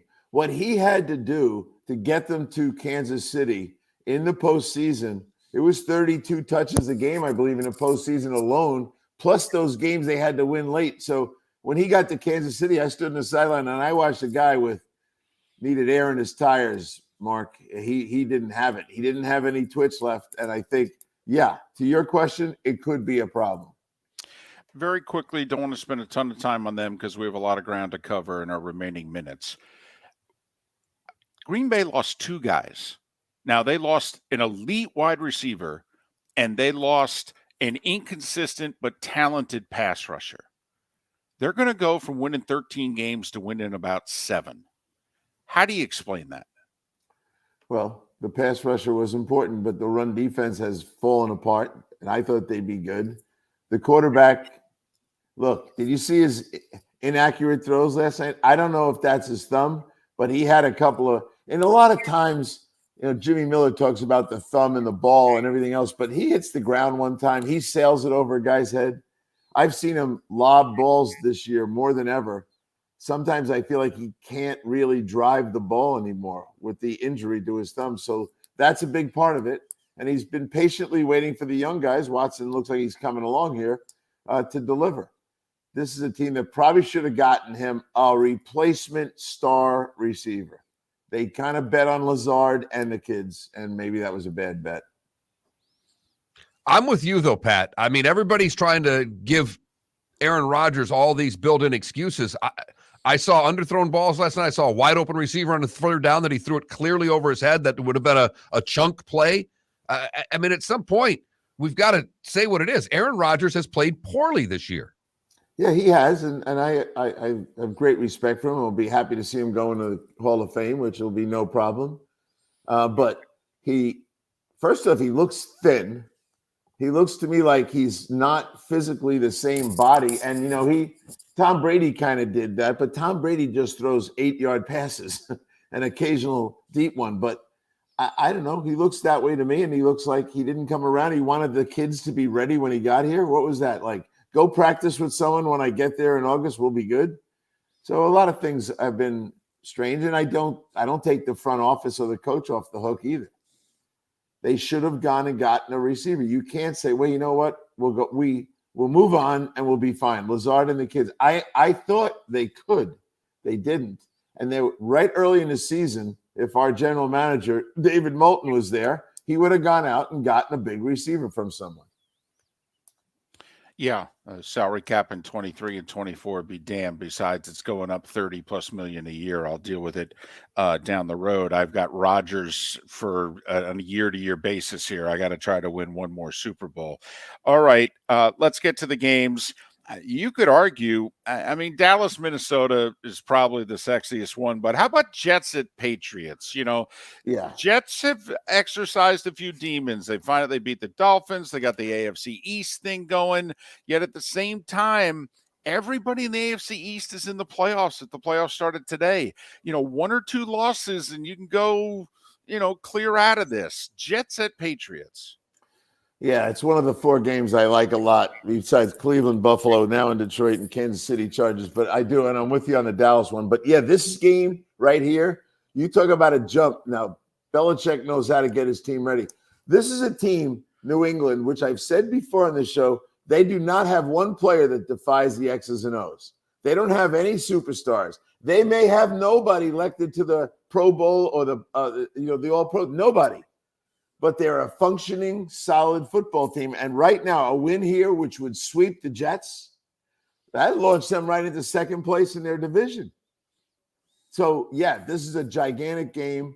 And I think he knows how to put the pressure on Wilson. And Wilson has not delivered yet. In a game like this, not that Max is going to play great, but I think Belichick will have a sense of how to create problems for Wilson. Is Dallas and Minnesota, which quarterback will play better? Which quarterback will make a mistake? How do you size up this game between two quarterbacks that, well, one plays for the Cowboys, so he's really good. The other one doesn't, so he's not. Yeah, thanks for describing it that way. But then I'll turn around and say Cousins is playing better than Dak Prescott. Dak Prescott right now in his last 15 games is 8-7. Just go look at the games. He's a hair over 500.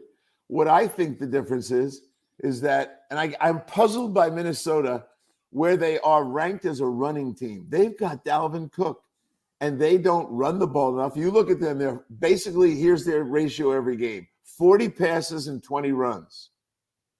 I got 8 teams that are rushing the ball over 30 times a game, and they're not one of them. And with Dalvin Cook, I would be one of them, and they're not. And now, sometimes it's because they got to play from behind. That's why our friend Kirk Cousins has 5 game-winning victories, drives at the end of games. So I like a little bit more of what Minnesota is. And on the side of Dak Prescott, besides that mediocre record, you guys tell me, does he look slow to you? He does not look like his escape skills are where they were. Well, no, and that was a very serious lower leg injury, and he doesn't look the same. And not only that, he doesn't look as accurate. He has suffered 2 injuries to his throwing hand in the last few years. He does not throw and he was not a super accurate quarterback to begin with. And his accuracy is not necessarily getting better. And usually it does when you're 6+ years into the league.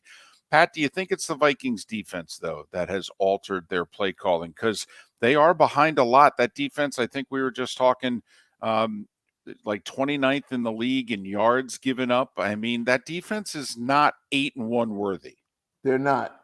They're not. And another reason to put a star on Cousins' cap, and I have never been a big fan of him, but he's overcoming the defense. But now we've got a problem in Dallas because it got exposed. They can't stop the run. Why didn't they get Sue? Come on now. We can get into that subject later, but now it looks like you can run the ball at Dallas. Now they got to put that fire out. And right now, are they strong and stout enough inside to do it? But I guarantee you, everybody should be trying to run the ball, starting with Minnesota. Now's the time to run the ball 30 times against the Dallas defense. And I know Cook had the one long one, but they did run for like 150 last week, so they're running a little better than they had been. But, Pat, it's obvious, as you said, it's commitment to it and trying to get 30 runs out there. You mentioned the Browns and the Bills. We've been laughing. Everybody's picking on the Bills for moving this game. This is a league effort. 1, do you know, are they staying there all week? 2, how much do you think this changes what this game's about now that it's in Detroit, basically a neutral field? There'll probably be more Browns fans there than Bills fans. Yeah, I don't know if they're staying. Obviously, if it's snow, when a game ends, if they can't get back to Buffalo and have to stay over, all of a sudden it's Monday morning and you got to be back on Wednesday. So I don't know if they're going to stay. I'm sure they don't want to. They're going to want to get home for 2 days. But it may not be possible. Look, for the league to move this game, and I understand it's our game at CBS, they got to move a lot of things besides the football players and film crews and everything else. So I would be, look, you can't work out at the Lion facility. You're playing them. So you got to go up to Michigan or Michigan State. I think they're going to try to go home, even if it's Monday morning. Bengals lost to the Steelers week 1, coming off a bye. Pittsburgh got a much-needed win last week. It's a small line. Cincy on the road. Do they take care of business? I think Cincy's defense is good enough to take care of business. I love splits. We got 4 rematch games. This is one of the ones where I see a split possible. But it's incredible to me how much difference the team is when Watt's on the field. And he didn't really show up as the sack guy. He was a disruptor. Highsmith is getting the sacks now, which is fine. But I think the Pitt defense will play hard. But I do think that there's enough maybe with Cincinnati, and you can stick a fork in them if they lose. Ooh. You know, last year, I said this on the show the other day. Last year, at this very time, and I think we talked about it the other day, Philly, Cincinnati, and San Francisco, we never talked about them. They were 4-6 in Philly, 5-4 in Cincinnati, and 4-5 in San Francisco. And they all made it. So my question is, who's that group of teams that are not in it right now? Cincinnati, the Chargers, Washington, Atlanta, even Arizona. We don't want to, I can't get myself to like any of them. But last year, 3 teams did it. They pulled themselves out of the fire. Do we have anyone that's going to pull themselves out? Only if someone jumps in it. And to me, one of those teams that could be is the Giants. And I know they've got a nice record and they're playing well, but they've just got by Houston a week ago. Now they got Detroit. To me, the Giants, and David and I have talked about this a lot with their upcoming schedule, this is a big game for the Giants. It's huge. They need to get to 8 wins because the 4 weeks after that, David's the guy who studies the schedule. The 4 weeks after that are all division games, right?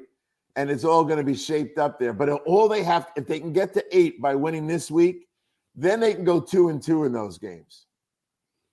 Because that gets them to 10 and the season's not over and they're going to get in. But if they lose to the Lions, that would be devastating. And then they're 7-3. They're playing a 4-game stretch in which they'll be an underdog in 3 of the 4 games. And if by chance they go 1-3, now they're 8-6, playing the Vikings, Colts, and at Philadelphia. Can't get to that point that way. Then they're going to be in trouble. Which is why, by the way, Washington's my team. When you asked who's out now, who's going to be in, they're 5-5. They play Houston, Atlanta, and back-to-back games with the Giants with a bye in between. I'm telling, they've won 4 out of 5. Washington's going on a run here. And Ron is famous for it. He's done it at many places. He's very steady ship guy, and no one's panicking. And if he doesn't take Heineke off the field, they probably will do it. No, I don't think the subpoena could get Carson Wentz on the field at this point. Bears and Falcons is interesting. I know you talked to the Falcons coach yesterday. Fields is playing so well, but the Falcons still think they can win a division, don't they? Yes, they do. And they're in arm's reach of it, of course, and they feel they can. They like their formula, and they're not switching quarterbacks. And this guy, people want Ritter. I like Ritter. He hasn't played a single down. We saw it happen when you throw these kids on the field. So, no. And Arthur, if you listen, Arthur he's not a guy that's going to give his emotions on the show. Like when I have Dan Campbell on and those guys, it's different. Even Ron was excited. Arthur is close to the vest. He likes his formula. I don't know that they're good enough, but I probably would vote for them to crawl into this thing. They can't come in as a wild card. They won't have enough wins, but they could win the division. Pat, 30 seconds. What Howie Roseman has done this week, getting Linville Joseph and Ndamukong Suh. Teams have rushed for 320 yards against him in the last 2 weeks. He goes out and gets 2 run stuffers. He's your kind of GM. Yep. He didn't waste any time. He went out and got the guys. Isn't it amazing those 2 guys were available in mid-November? Yes, it's shocking, and it's indictment of the rest of the league, to be brutally Wait honest. till you see the rotation they're going to have when they get everybody back. Their 5-man rotation on the D-line is going to be – the 2 kids they got will take the rundowns, and that leaves the other guys to rush the pass. So Fletcher Cox will be a 20-play rush the pass tackle. He's Pat Kirwan. You hear him weekday afternoons on NFL radio with Moving the Chains, and Saturdays 2 to 5. On Sundays, he's part of CBS's NFL Today show. Tuesdays and Fridays, he joins us, courtesy of Pinchers, from Tampa to Key West and a dozen locations in between. Pinchers, because you can't fake fresh. Pat, safe travels. Be well. We'll talk to you Tuesday. Talk to you Tuesday, fellas. Take care. Pat Kirwan on Miller and Moulton. We will do the unthinkable. We'll make our picks against the number on the other side. That's next right here on the Florida Sports Network. David Moulton for Napa Auto Parts, and Napa Filters. Insist on Napa Filters for your vehicles, or if you're a do-it-yourselfer, only buy Napa Filters. Napa has a filter for almost anything on earth that moves, whether it's motorcycles, foreign and domestic cars, vans, SUVs, earth-moving equipment. You get the idea. Napa Auto Parts, Napa Filters. Insist on them for your vehicles or if you're a do-it-yourselfer, only buy Napa filters. Miller and Moulton here for the Clutch Vodka Play of the Day. Mark, remember Nick Charles, Fred Hickman, the CNN Play of the Day? Yeah, CNN did a nightly sports show. That was a while ago. Yes, it was. Just work with me. Everyone liked the pod, the Play of the Day. So how about we have the Clutch Vodka Play of the Day? Sounds good. Fun. Smooth. Like Clutch Vodka. Listen weekday mornings for the Clutch Vodka Play of the Day. That's Clutch with a K. Don't miss the Miami Dolphins watch party every Sunday at the Seaside Bar and Grill in Bonita Springs. Presented by Clutch Vodka. The Seaside will be serving Clutch Vodka drinks, including the awesome Bloody Mary bar at the Seaside. If you can't be at Hard Rock Stadium, come have fun at the best place in town to watch the Dolphins and enjoy the best, clean, crisp, smoothest vodka. That's Clutch with a K. Miami Dolphins parties every week at the Seaside Bar and Grill on Old 41 in Bonita Springs. Powered by Clutch Vodka. Mark Miller for SWFL Golf Carts or online, flgolfcarts.com. If you're looking for a golf cart, an e-bike, or an e-motorcycle, go visit Alex and the gang at SWFL Golf Carts. flgolfcarts.com online. Check out their whole inventory. If you're looking for a custom cart, they can take care of you. 2-seater, 4-seater, 6-seater, they've got you covered. E-bikes, nobody better for value and service. E-motorcycles, check them out. Again, flgolfcarts.com. flgolfcarts.com. Ladies and gentlemen, once again. Hi. Excuse me. Hey, the line starts back here. Ma'am, if your party's not here, you're going to have to go around again. If you had the opportunity to avoid all this, wouldn't you? Salt Live is the official transportation provider of the Miller and Moulton Morning Show, making your trip to and from the airport seamless and stress-free. Salt Live is supported with the help of local partners like the Bayfront Inn. Gather your family and friends and enjoy a leisurely day on the water with a pontoon or deck boat. If you prefer to explore the waterways without a motor, the Bayfront has canoes, standboards, and kayaks. At the end of your journey, enjoy lunch or dinner at the Bamboo Tropical Bar and Grill. The Bayfront Inn, something for everyone on 5th Avenue in downtown Naples. BayfrontInNaples.com. When you need a ride, book with Salt Live Transportation, 308-8686, or book on saltlivetransportation.com.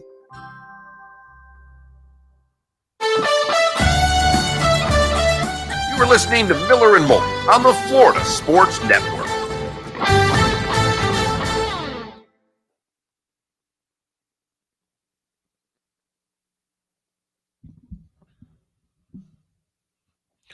Adam, I'm with you.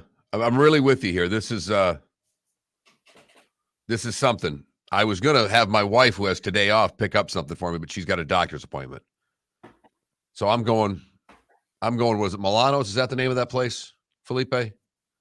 What's the Cuban place? Milano's? Manolos. Whatever. That place. I'll be there in 2 hours, 7 minutes. Hey, yo. Kidding. Breakfast. You don't know yet. I don't know yet. Because I don't know what they have. I don't know what's going to be left. That's a good point. Because I don't do the spinach empanada. I don't like the spinach ones. So I really don't. I prefer beef over chicken. Me too. Chicken empanadas are good though. They have a really good croqueta preparada. Gesundheit. Good stuff.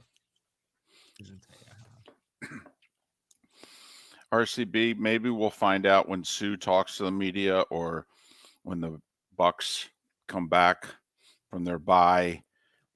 You know, how hard did the Bucks make a play for Sue? Did Sue just, sit back and go with the team that gave him the best chance to win?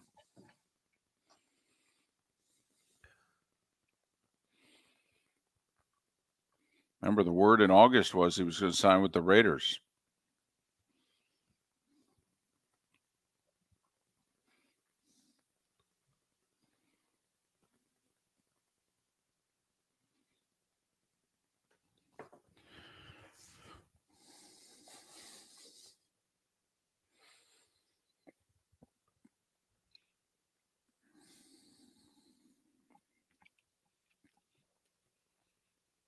This year and next, the Eagles are paying their quarterback about $1 million to $1.5 million. Dallas is paying their quarterback $40, and the Bucks are paying theirs I think a cap hit in the 30s. So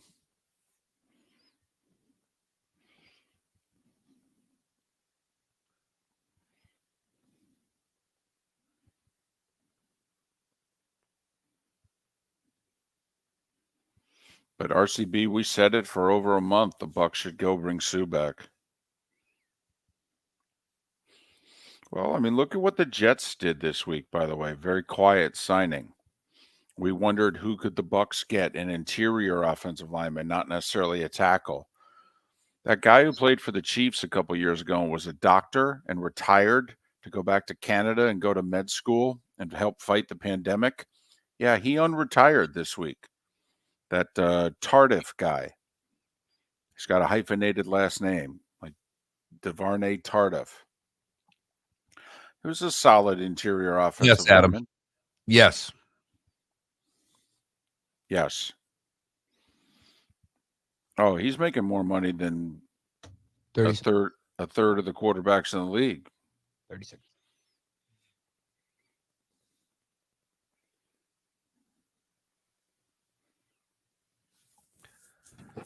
Buddy of mine that's in Greenville, South Carolina. It's 25 degrees there this morning.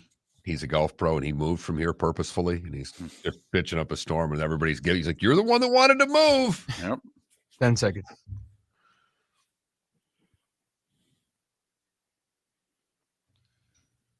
Let's do this.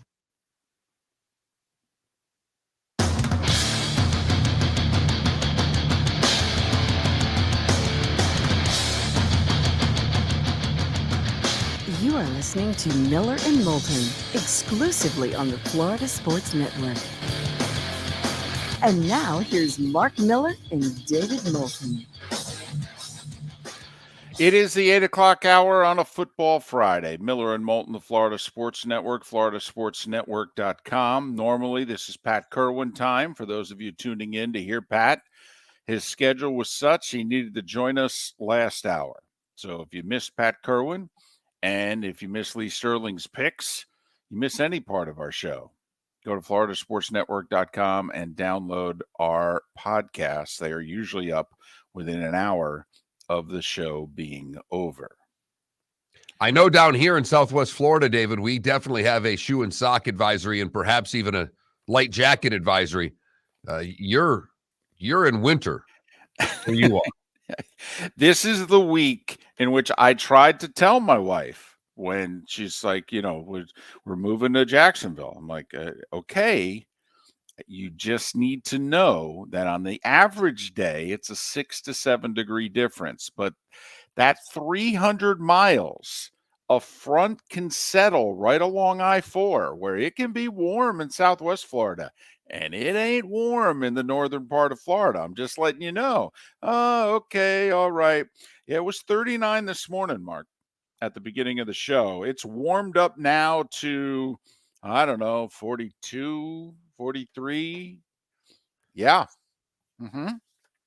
Yep. And she was fetching like crazy this morning. And I just looked right at her and said, you got everything you wanted. Suck it up, Buttercup. It's that time, David. We were supposed to do this a little while ago. I didn't change any of my picks either. That was the one thing I was nervous about. I picked a couple games. I actually have 3 games that Lee picked, and I wrote my picks down this morning, and then I looked up Lee's, and I went, oh, crud, I've got 3 of the same games. But 2 I agreed with him, 1 I disagree with him. And I could have picked some of these Pac-12 games, but I'm not going to lie to anyone. I'm not watching Pac-12 after dark. USC, UCLA, I don't exactly know what's going to happen there. Utah, Oregon, I don't have a good feeling about that game. So I stayed in Florida, where I do have a good feeling about games. I agreed with Lee on both of the Florida schools as far as Florida State and Florida. I have Florida laying the points, and I have Florida State laying the points. They look ahead at one another, but they're trying to find their groove. They're playing inferior opponents, and I think they'll both take care of them. Florida State's laying 24, Florida's laying 14, and I think they both win. Colorado State's awful. I know that because it's where my wife went to school, and I've been forced to watch a quarter here and a quarter there when she says, can you put my game on the TV? No. Please? No. And then I'm reminded of who pays all the bills, and I put the Colorado State game on the television for. Ha ha. They play Air Force. Yes. Where my brother-in-law is a graduate of the academy, and this game is usually a dinner between brother and sister. Sister will be paying and be paying handsomely. I beg of her to ask for the 22 points because she's going to need that and a whole lot more. Give me Air Force and lay the 22 against Colorado State. I like that a lot. I've got 2 games on Sunday. You and I talked about this yesterday. You've been talking about it all year. I don't buy the Giants. I still don't buy the Giants. I'm going to take the Lions and the 3 points for an upset against the Giants this week. And finally, you ask Pat the question about Cincinnati. He thinks they're done if they lose a game. I think after the disappointing loss to Pittsburgh, they know better. It's not going to happen again. It's a smaller number than I think it should be. I'm going to lay the 4 with the Bengals against Pittsburgh. I just think Cincinnati knows they have to win this game and will do so. Well, at one point in time, Mark, we had the same 2 NFL games. All right. But I chickened out on the Lions. Okay. Because in my head is you said you were going to stop betting on bad teams.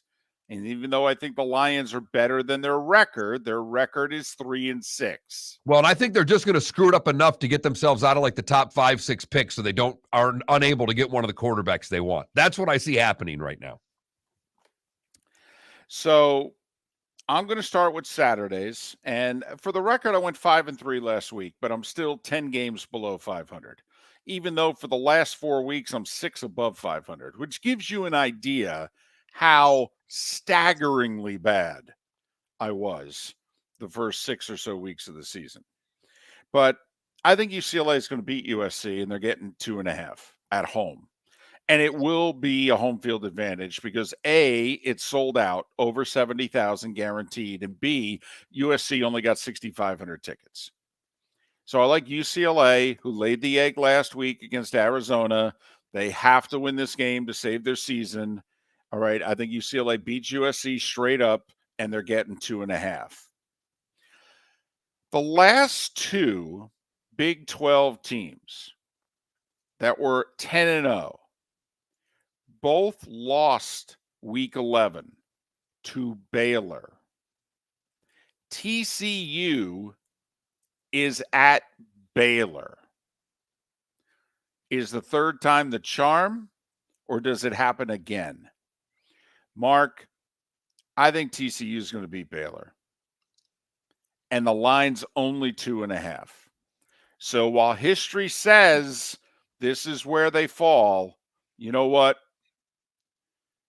TCU hasn't stumbled all year. And until they do, I'm a fool to say it's going to happen now. Give me TCU laying 2.5 at Baylor. And TCU is the fly in the playoff ointment. Looking ahead, which game was I going to take?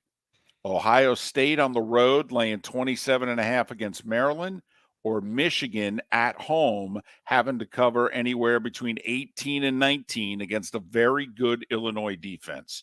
You have to figure these teams are looking a little bit ahead, right? I mean, a little bit. Do you really think Michigan and Ohio State are both going to have A performances this weekend? I don't think so. So I took the most points, and they're at home. Give me Maryland, who I think will score about 24 on the Buckeyes, which means for Ohio State to cover, they'd have to score 52. They could if they brought their A game. I don't think they're going to bring their A game. Give me the Buckeyes by 2 touchdowns, but they don't cover 4 touchdowns. So I'll take Maryland. And Mark, my favorite college game of the week, Iowa, Minnesota. Iowa's won 7 straight. 7 times, Mark, they carried Floyd the Pig out of the stadium. But you know what Iowa also had a nice long winning streak against earlier this year? Iowa State. And do you know who went to Ames and beat them, or went to actually Iowa City and won? Iowa State. All right. If you're ever going to bet against an Iowa team, this is the team to do so. The Gophers at home are going to win. They're going to cover the 2.5. Both teams come in playing their best ball of the year, by the way. They both won 3 in a row. And Minnesota starting quarterback's banged up. A Minnesota win and Purdue has the inside track. An Iowa win and Iowa has the inside track to get to the Big Ten championship game. Mark, I like the Bengals a lot. The split theory, Pittsburgh upset them the first time, so I definitely think Cincy's going to win. Coming off a bye, they only have to cover 4. I know Watt will make a difference, but the Bengals will get 27 points on the board, and I don't see the Steelers getting more than 21. So give me the Bengals, and I'll lay the 4. And since I was too scared to go with the Lions upset, you know what? I'm backing up the truck on the Commanders. I'm the one that said when they had a losing record, I saw this team making a serious run for the playoffs. They've gone 4-1. They're going to play Houston. Houston. I'd be worried about a letdown if they weren't playing Houston. They'll run the ball down their throat. Worst run defense in the league. It won't be pretty. Heineke might even throw a costly pick. But Washington will win, and they'll cover the 3. So Commanders and Bengals on the pro side. UCLA, TCU, Maryland, and Minnesota. 3 of my 4 college games, the spread's 2.5. I want to point this out to everybody listening right now. David and I do not discuss our picks with one another ever. Ever. And I just said to him, I said, man, I it's kind of hard to get to 5 this week. I was really struggling to find games and just kind of wrote my 5 down. And I said to him, I said, I got 3 games that Lee's got because I wasn't even looking. And David replied to me. It was our only conversation. It's the only words we spoke to each other before the show started today, which David replied and said, yeah, I had a really tough time getting to 5 games. UCLA plus 2.5, that's 1. TCU minus 2.5, that's 2. Maryland plus 28, that's 3. The Gophers minus 2.5, that's 4. The Bengals minus 4 is 5. Washington minus 3.5, and I didn't have the guts to take Detroit. So I almost picked 7. I picked 6, but I struggled to get to 5. I did struggle to get to 5, but once I got there, well, it was easy to get to 6. Mark, it's kind of like breaking your diet. You know, you're doing really well, and then the minute you go off the reservation, you eat something you're not supposed to eat, you turn around and go, well, since I've already screwed it up. I think that's a Miller and Moulton problem more than everyone else. But boy, David, you hit the nail on the head with that one. Because most people could say, oh, I slipped. I had a potato chip or 2. Right. You and I say I slipped. I had a potato chip or 2. You know what would be great? The rest of the bag. Correct. And then while we're at it, how about we get something to eat? What's in the fridge? Right. Any leftovers there? Yeah, how about a Culver's run? I could go for a concrete mixer. Right. I mean, since we lost today, I mean, you know, what's the difference if you lose by 1 or lose by 21? It's a best of 7 series, David. All you have to do is win 4. They don't count how big the losses are. Exactly. So there you have it. Those are our picks.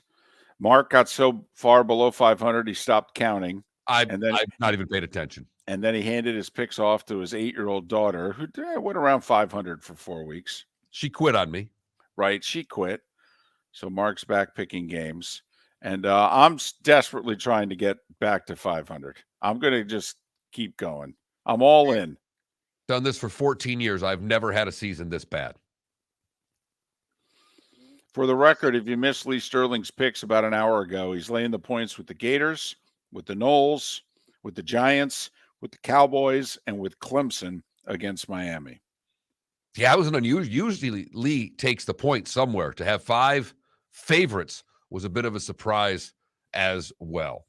Miller and Moulton. We still have to get to our Clutch Vodka play of the day. Chris Landry coming up on the show to talk college football, the good, the bad, and the ugly. Today was a day when all still ahead right here on the Florida Sports Network. Don't miss the Miami Dolphins watch party every Sunday at the Seaside Bar and Grill in Bonita Springs. Presented by Clutch Vodka, The Seaside will be serving Clutch Vodka drinks, including the awesome Bloody Mary bar at the Seaside. If you can't be at Hard Rock Stadium, come have fun at the best place in town to watch the Dolphins and enjoy the best, clean, crisp, smoothest vodka. That's Clutch with a K. Miami Dolphins parties every week at the Seaside Bar and Grill on Old 41 in Bonita Springs, powered by Clutch Vodka. Mark Miller for SWFL Golf Carts or online, flgolfcarts.com. If you're looking for a golf cart, an e-bike, or an e-motorcycle, go visit Alex and the gang at SWFL Golf Carts. flgolfcarts.com online. Check out their whole inventory. If you're looking for a custom cart, they can take care of you. 2-seater, 4-seater, 6-seater, they've got you covered. E-bikes, nobody better for value and service. E-motorcycles, check them out. Again, flgolfcarts.com. flgolfcarts.com. Ladies and gentlemen, Hi. Excuse me. Hey, the line starts back here. ma'am, if your party's not here, you're gonna have to go around and get it. If you had the opportunity to avoid all this, wouldn't you? Salt Live is the official transportation provider of the Miller and Moulton Morning Show, making your trip to and from the airport seamless and stress-free. Salt Live is supported with the help of local partners like the Bayfront Inn. Gather your family and friends and enjoy a leisurely day on the water with a pontoon or deck boat. If you prefer to explore the waterways without a motor, the Bayfront has canoes, standboards, and kayaks. At the end of your journey, enjoy lunch or dinner at the Bamboo Tropical Bar and Grill. The Bayfront Inn, something for everyone on 5th Avenue in downtown Naples. BayfrontInNaples.com. When you need a ride, book with Salt Live Transportation, 308-8686, or book on saltlivetransportation.com.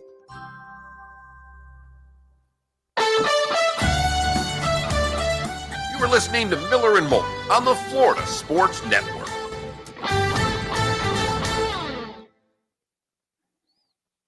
Clutch play here. No, probably do it in the 9. Okay. You sure? We can do it here. Okay. Well, just what do you have? I wanted to do the beer sales at the World Cup here. Okay. Yeah, let's do that. We can probably still do both. Have it ready. We can do that and come back at the 26 mark and do that. Okay. Might as well do it in the 3 hours and give them their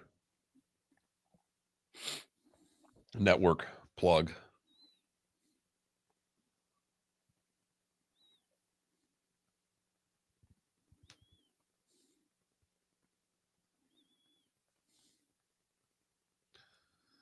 I have to laugh, David. You know, they're running these Fanatics commercials nonstop with EA's line.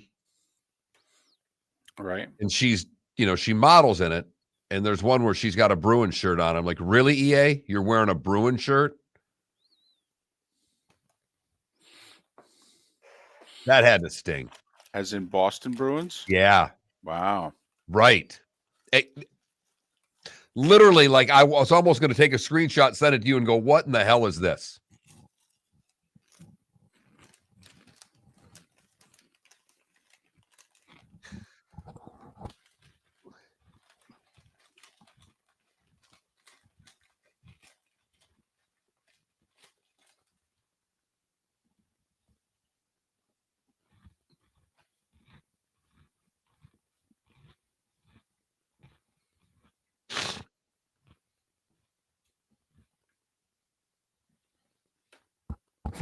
I'll tell you what. You people hate effing everybody. You really do. It's unbelievable. What in the world could Erin Andrews have done to any of you to make you not like her? Dancing with the Stars. Well, that's a you problem. I'm just saying, there's a lot of reasons you can't like someone. We don't like people all the time. You like her, you know her. Hold on a second. You don't like her because she did Dancing with the Stars? I have no problem with her. You just asked a question. I just gave you an answer. But Hops never liked EA. And I don't know why. Why? Is she too good looking and successful for you? Probably. I mean,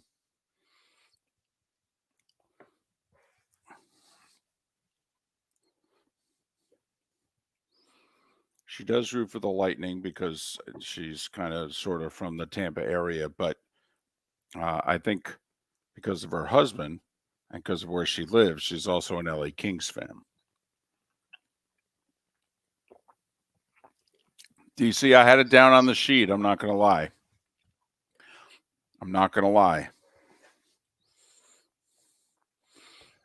By the way, Klecko, I don't know. I don't know if they cover. They should.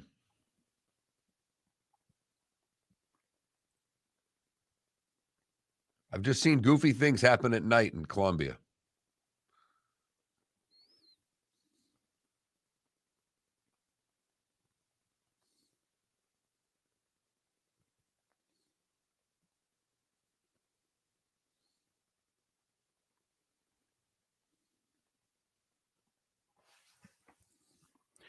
I'll be brutally honest with you. I had 7 picks written down, and when Mark picked the Lions, I said, all right, I can't go there. Can't do it. The I Miller think and they're going Moulton to win. jinx. I really think they're going to win. Even though I said earlier in the week, I think they're going to win. Giants are the number 1 blitzing team in the league. The Lions are number 4 against the blitz. I actually think Goff is going to make the Giants pay. Stats, I saw the same thing. The Giants not having their top safety and top corner. Lions have an elite receiver. Giants don't score points, man. And I know you're going to tell me the Lions defense is bad. Yeah, Houston's wasn't good, and they barely got to 24. And their run defense is worse than Detroit's. So the other thing is the Giants are winning a lot of close games. Same with the Vikings. You know, at some point you usually lose a couple. Here we go.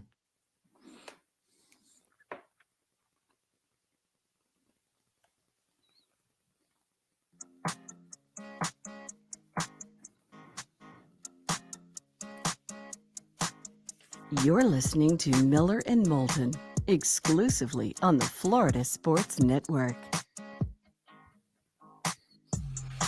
21 minutes after the hour, Chris Landry will join us a little more than 15 minutes time. We'll dive into the college schedule in a big way. Not the greatest college weekend because one major conference decided, well, not to play really any meaningful games. So we'll just do the best we can. With Chris Landry coming up in a little more than 15 minutes time. Mark, there's a story that broke during the show this morning that you would like us to dive into again, considering we haven't talked about it in nearly 2 hours. Well, I do find it fascinating that the World Cup is about to begin and you won't be able to have a beer at a World Cup game. The FIFA World Cup put out an announcement earlier this morning following discussions between host country authorities and FIFA. A decision has been made to focus the sale of alcoholic beverages on the FIFA Fan Festival, other fan destinations, and licensed venues, removing sale points of beer from FIFA's World Cup stadium perimeters. This is my favorite line on the whole release, David. There is no impact to the sale of Bud Zero, which will remain available at all Qatar's World Cup stadiums. Oh, well, if that's the case, I mean, then, why is this even an issue? They pay, I've seen conflicting reports, but somewhere between $75 and $100 million to be the official sponsor of the World Cup. Well, I want a full refund. And I mean a full refund. They should have the money since all the bribes they took to get this World Cup there. There should be boatloads of money lying around. Absolutely. They can afford it. Write the check. Now, you could argue that when the World Cup's in North America in 4 years, we'll make up for it. But it's just another. Did you see the video a couple days ago? I think it was European nation news team that was out and about doing a live report. And while they're live on the air at night in Qatar, that the Qatar police pulled up behind them and started harassing them and wanted to grab the camera and break the camera and all that. And I'll give the news team credit. They kept rolling. I mean, that's what you do. A, you don't ever let go of the camera. And B, you never turn it off. As somebody who's been in that situation, you never let go of it and you never turn it off. Is that something you had to be told? And I'm not being smart. Yes. Yes. The guy who trained me basically said, all right, if you don't come back with the camera, don't come back. If you're ever in a situation and you don't come back to the station with the camera, just keep walking. Okay. Got it. And Mark, you could It's touch one thing. me. It's one thing in Scranton. It's another in. I understand that.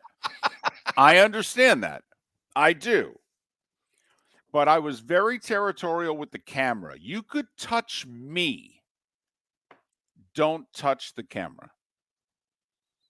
Like, I did something which I probably shouldn't have done once. No. I know it's going to find. I followed the police into an armed robbery. You did what? I did. I followed the police. Now, I let them go first, but I did. Well, that was nice of you. Yeah, well, but they rushed in, and I went in behind the last guy. There was no one to stop me. Now, once I got in the store and I'm hiding in the back and I'm shooting video of it, very compelling video, by the way.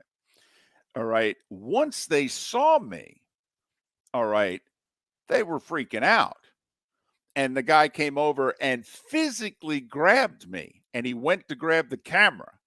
And I said to, and I started arguing with him because they had apprehended the guy at the front of the store. All right. And I started arguing with him. Don't touch the camera. And so he proceeded to throw me out and the camera went with it. And that was fine. You could accost me. Don't touch the camera. I've never heard that story. Known you a long time. Yep. Fargo. That's gutsy and stupid all at the same time. Yep. Fargo. Bingo hall. All of us, a guy robbed. Bingo hall? Yeah. And in Fargo? That guy must have got life. And so I got there at the same time as the cops. And so I just followed them in. David, you know what that is by you. That's clutch. No, I was stupid. That's still pretty clutch to keep the camera rolling. I'm not going to lie. Don't get me wrong. All right. We had exclusive video to the story on the KX4 News the next day. Felipe, all I'm telling you is that your setup and delivery of today's clutch play of the day better be at least equal to Moulton following an armed robbery in a store live, well, not live, but taped for the news. Felipe, this is the most pressure you've ever had. What do you got? Look, Seth Everett would be proud because his Devils have just won 11 straight games. Yegor Sharangovich and Dougie Hamilton. Oh, no. Oh, tried to drop pass it there for Sharangovich. Oh, loses possession. It's stripped by Jack Hughes. Jack Hughes turns it up the ice. Shot. Save and a rebound. Another shot falls up. Yegor Sharangovich scores. Devils win it in overtime. 11 straight victories. Oh, no. I don't like that silence. I like the bingo hall armed robbery better. It was an OT game winner. It was clutch with a K. The Devils were clutch with a K. There you go. But the longtime play-by-play guy, Mark Miller, knows it's a tough sport when you get behind the action doing play-by-play because the action doesn't slow down for you to catch up. That's one of Seth's students there, part of the Devils Radio Network. And, well, I'm not sure if we'll have Seth on next week after that. Clutch Vodka, Dolphin watch parties. They're off this week, but you can still watch football Sundays at Seaside Bar and Grill in Bonita Springs. The great Bloody Mary specials, and you can get Clutch Vodka at any Total Wine. That's Clutch Vodka, Clutch with a K. Check them out at clutchspirits.com. Do all your posting of your Clutch drinks with the hashtag Clutch Spirits. I said if they won their 11th straight, I'd start to give them credit because I figured Toronto was ready for them, and they went up there and won anyway. So the Bruins are 15-2, and the Devils have won 11 in a row. There's some hot teams in the National Hockey League, but I never told you the armed robbery story. I've never heard that story before. I had no idea that you were that brazen and dumb all at the same time. So you knew from the police scanner, right? Am I guessing you had a scanner in the vehicle? How did you? I mean, I need a little more here. All right, full disclosure. I'm back at the TV station. I'm working on a resume tape, so I'm alone in the newsroom, and the scanner starts going crazy. We're 15 blocks straight down the road, make a left away. And so we always had a car in the garage that had a camera unit in it for breaking news. So you could just get in the car and go. And so I was alone and decided, all right, let's do this. So I was off duty, if you will, working on a resume tape, heard the scanner, got in the car and went. And so the news director the next day goes, how did you get this? And I said, well, I was doing a resume tape and I heard the scanner go off. And he goes, resume tape, huh? I go, yeah, I'm trying to get to Florida. Hope he had a laugh. He did. He did. He said, good luck with that. Give me the tape.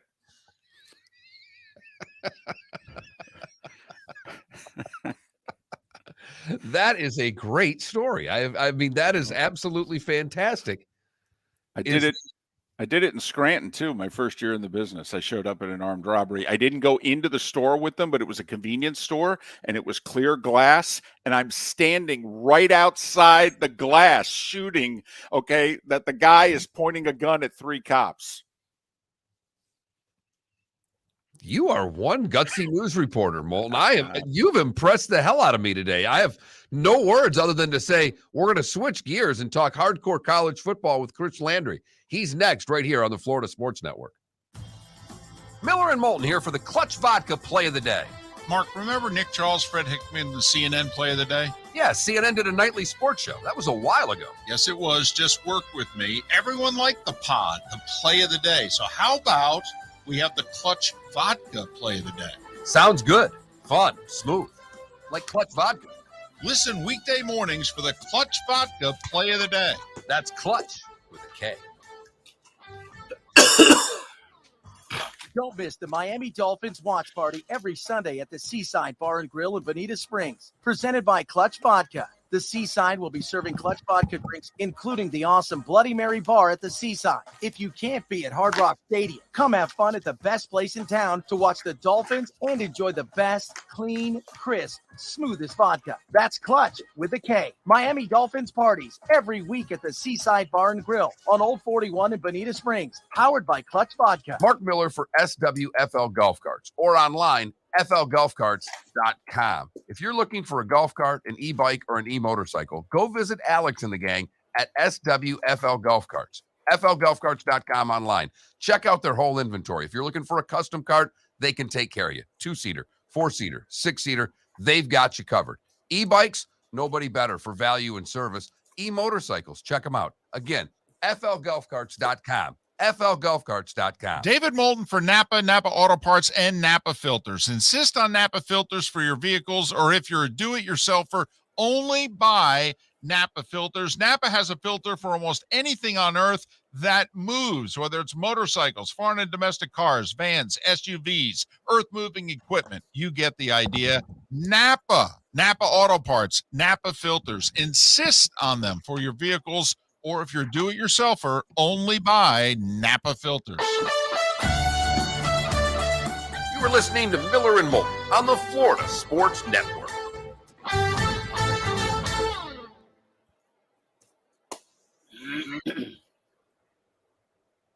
Morning. Morning, David. How are you? I'm good, Chris. How are you? Good, good. Let me just wrap up this story that we told going to break. The reason that I was stupid / fearless when I worked in local news, the guy who trained me was a photographer named Jack Juka. Big guy, fearless, absolutely fearless. And now we did sports, but I mean, we cornered Dean Smith in a janitor's closet. We cornered George Steinbrenner in an elevator. I mean, we just put our head down and did what we had to do, you know, And so because of that, whenever I did news and what have you, I just had that was the guy who I followed. And so when all of a sudden I had the camera, I was just like, well, this is how you do it. You go. And I never thought anything bad was ever going to happen to me. And afterwards, I'd see the video and somebody would go, "What, dude, you could have gotten shot." And I was like, come on, I wasn't going to get shot. Good journalism. And when we had flooding, the historic floods in the late 90s in North Dakota, and I went everywhere with the water. And I mean, I remember one time a cop turned to me and said, "Dude, we're out of here in 3 minutes with or without you." And I literally crawled in the back of a canine car, and I was in one cage and the dog was in the other, and I was laying down with all the hair on me. Okay, because that was the vehicle that they sent in to rescue who they could rescue. Okay. Wow. And as I was laying there, the dog was like right, we were nose to nose with one another in the cage, and the dog was going, I was thinking to myself, this may not have been the brightest thing ever did. This may have been a mistake. You're from New York, New Jersey area, right? Yeah, I'm from Jersey. Yeah. So your news career took you to North Dakota? Yes. I went so you got a local news Fargo, North Dakota, and did both news and sports. Where else? Where else did you go? Where else Scranton, Pennsylvania, Binghamton, New York, Fargo, North Dakota, Fort Myers. Okay. Those mostly in your area, and North Dakota was the outlier. Well, Florida is kind of understandable. Yeah. Well, and you spent 5 years in North Dakota, Chris. Well, I know that's what I was about to say. Yeah, nobody goes to North Dakota to say, you know what, it's where you're from and that's where you want to be. That's all you know. Or you go there because it's something you got to do for your career. In Florida is definitely a place you'd want to stay. Well, to me, it was as simple, Chris, as the weather map. When you're living in the dark blue to purple area, you move to the bright red area. That's exactly right, man. That's exactly right. I mean, I grew up in Louisiana, and the next, I went into went from there to Cleveland. That was enough. And needless to say, you came back. Yeah, that was enough. Hey, are y'all working next Friday, or y'all need to do something on Wednesday instead, or what's I don't know. No, schedule? No, we're going to work on Friday. Okay, all right. Well, we'll see you there if you want, or if you need me to do Wednesday because some of the games are. Well, it's only one game: Ole Miss and Mississippi State on Thursday. So. Yeah, no, we're good. If you'll do this slot on Friday, we'll do it. Yeah, I'll be here. I just wanted to ask because sometimes people forget, and then they say, "Well, I'm going to be off on Thursday and Friday. Can you do it Wednesday?" So I just thought I'd ask. We used to be able to get away with taking Friday off when we were. Just on one station, but when we're on four, we're obligated to give them a show. Well, y'all in the morning, not a good day to be working afternoon drive with all the games on a Friday because it's like a mini Saturday, but a morning, it's actually right. It's not bad at all. Nope, I agree. 30 seconds.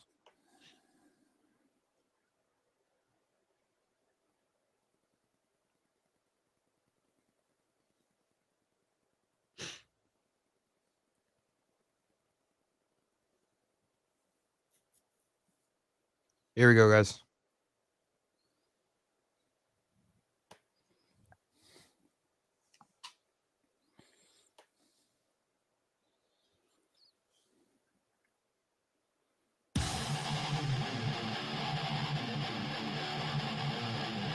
You're listening to Miller and Moulton, exclusively on the Florida Sports Network.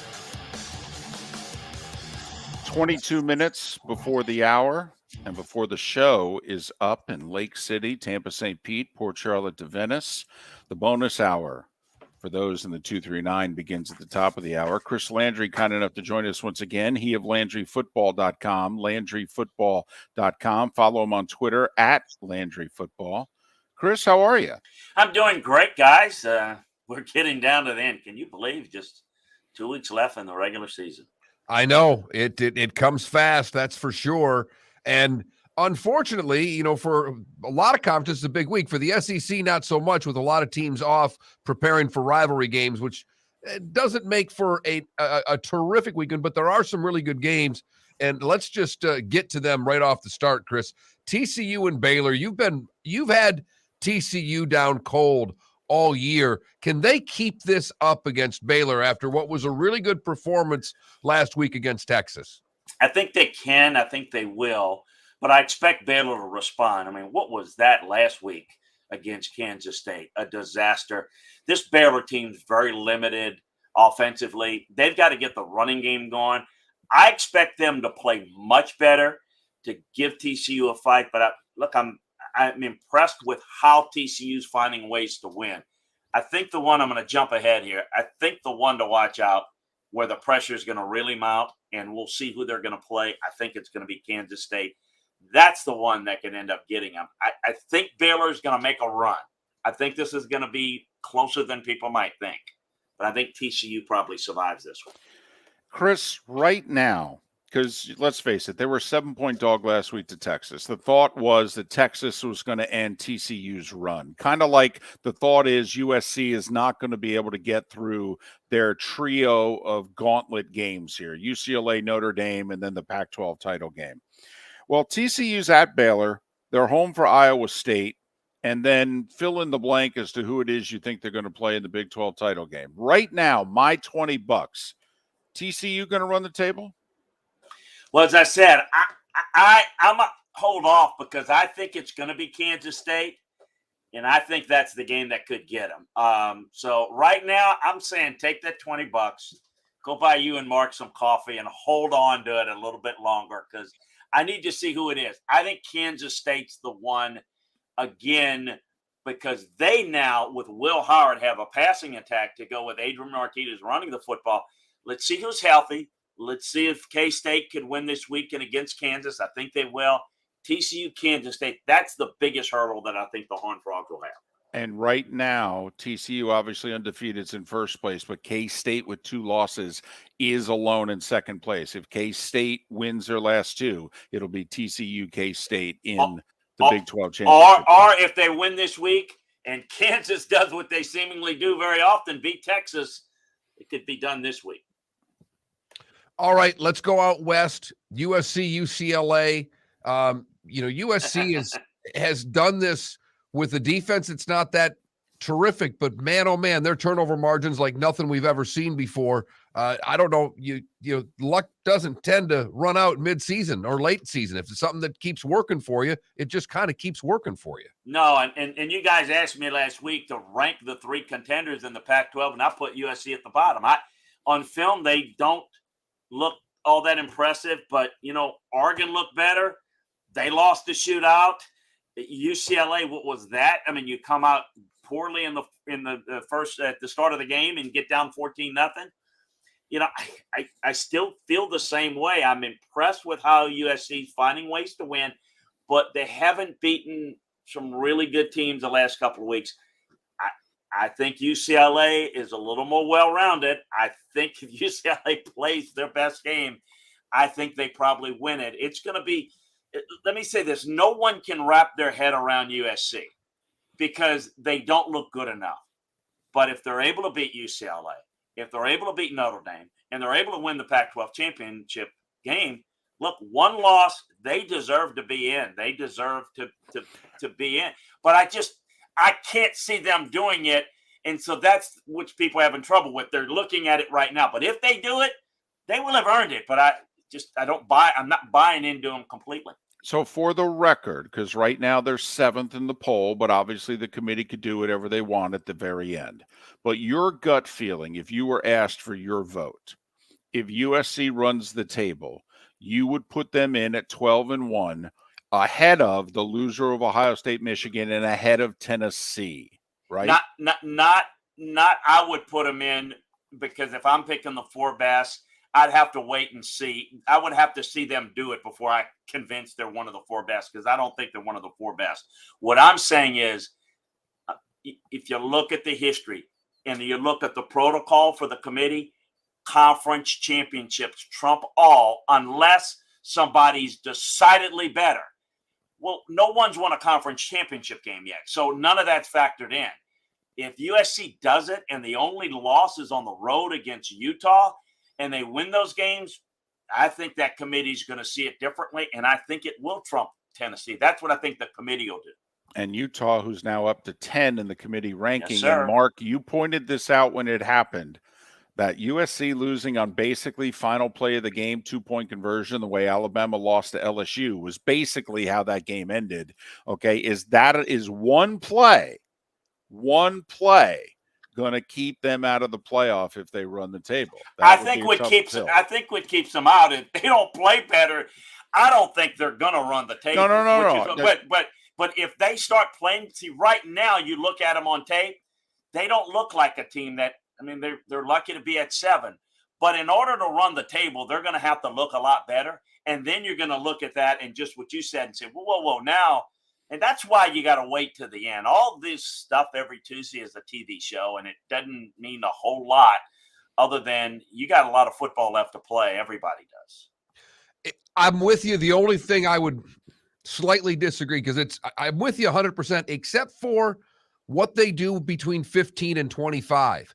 Because to me, that's the game the committee plays, Chris, where they start putting Notre Dame up to a certain spot, or they start putting, even Florida State started moving up, which is going to benefit LSU. So to me, the only thing about that TV show is important is what they do at the bottom of the polls, because that's the way they're justifying however they switch the top of the poll. Oh, yeah. Well, they justify kind of what fits. Basically, these are our 4, and let me give you a bunch of stats and realize why I'm picking this team over that team.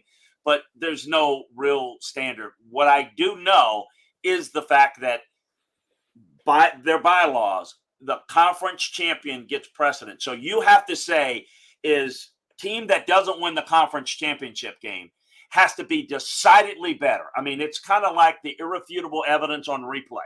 You got to be clearly better. Like there's just absolutely. Well, right now, I think most people would say Tennessee looks a lot better than USC. But in order for USC to be in the conversation, they have to win out. In order for them to win out, they're going to look a lot better than they've looked to this point. Though that's kind of how I think it'll go. I do not think USC's running the table. I really don't. Okay. So I think it's going to be a non-issue. But if they do, that's what I think. And it's not taking Ohio State over Penn State either. It's a conference champion over putting a second team from the SEC. I think that's going to all come into play. Bo Scarborough visited Alabama this week, and after he did so and talked to the team, Nick Saban was quoted as saying that one of the things that Bo said to the team was that when I played here, which wasn't that long ago, when we got done with teams walked off the field and said, man, we do not want to play those guys again. And Bo basically looked, according to Nick, at the Alabama team and said, do the teams feel that way when we're done with them? And Nick said that basically, I'm going to start putting teams back together again, that when the game is done, the opponent says, oh, please, just anything but seeing these guys again. Is that Nick's way of saying that, quite frankly, Georgia's playing the way that I really want to play, 2 tight ends, winning at the line of scrimmage, and not getting caught up in the 4 first-round draft pick wide receivers, and that, quite frankly, is this Nick's way of saying, as far as I'm concerned, we got a little soft? Yeah, it's a message to his team, and there's no question about it. I think it's not just the style of play, David and Mark, but it is the toughness. And look, I say this all the time, and as we've gone to this spread offense, and that's all great. That all favors the rules that are in. When you become a spread drop back or spread offense, and the offensive line has to drop back and pass protect, you lose your physicality. You lose how you practice. You lose your, not that this guy's not tough anymore, but the way you get tough is the way you play and how you come after it. And there's no question when people tell me what has happened to Alabama's, physicality. I say it's in Athens, Georgia. But that's a decision that Nick made, and I'm wondering if it's going to change a little bit. I've been thinking that it might change going forward. I'm a believer that if you're at one of the elite programs, and obviously Alabama is, I believe, and I'm old school, that's how I grew up in coaching, is I want to be the more physical team. I want to be able to run 4-minute offense, and I need to be able to work play action. So I'm going to still throw the football. But if you become spread and you become a little finesse, I won't say soft, I'm going to say finesse, you lose your toughness and you can get punched in the mouth. And I think that's what happens. And I think it's easier for the lesser teams to match up with you in terms of a speed and a matchup. But those teams struggle. Georgia was able to punch Tennessee in the mouth. Alabama wasn't.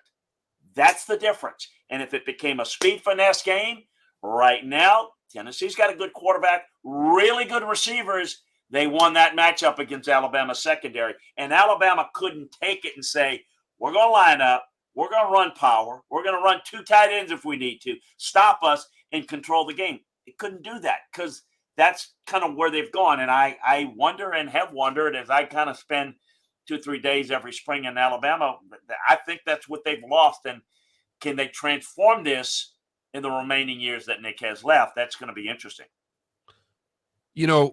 When you're answering that question and you talked before about the one team, if Georgia were to slip up, are they in the conference championship game to LSU, are they the one team that's better, you think, in everybody's eyes?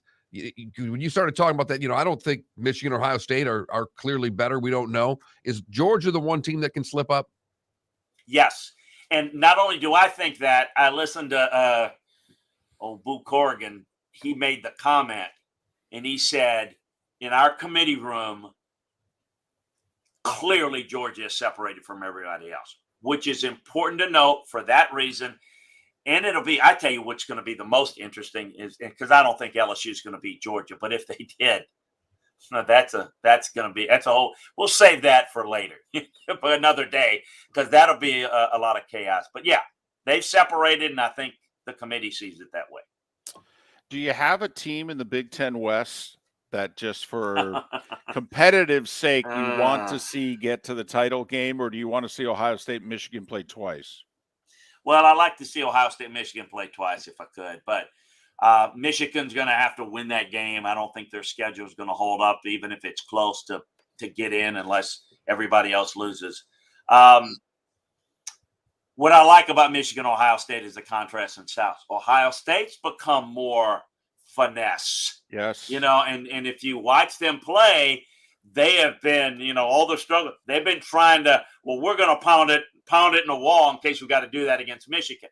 So, but I still think Ohio State can be more explosive, and Michigan playing from behind is the way they want to play. If it's a phone booth game, advantage Michigan. I think what's going to be interesting this week is, to answer your question, who's in the West? I'm not excited about somebody in the West beating the other. I think we're going to see Illinois is a mini Michigan that's not as good, which is why this game might be a little closer than, say, what Michigan State and Purdue was able to do against Illinois, because Michigan's probably not going to throw it as much, not going to worry about throwing it as much. But Illinois' run defense is pretty good. But I still think they win it, but I don't think it's decisive unless Illinois turns it over like they've done a couple of times this year, but not very often. He's Chris Landry. LandryFootball.com is you can get all his work, whether it's a deep dive or it's just a Cliff Notes version of your favorite football team. LandryFootball.com. Follow him on Twitter at LandryFootball. Chris, as always, we love talking to you. And since we won't talk to you till the day after the holiday, an early happy Thanksgiving. Happy Thanksgiving to you guys, and we'll wrap it up. Get everybody ready for Rivalry Week next week. That'll be awesome. Chris Landry will join us then here on Miller and Moulton.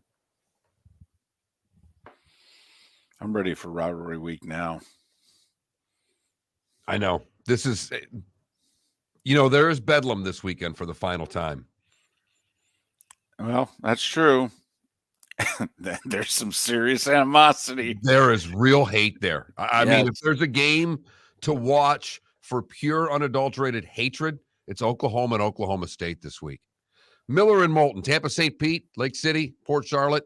We'll do it all over again on Monday. Enjoy the weekend in the football. The bonus hour is next.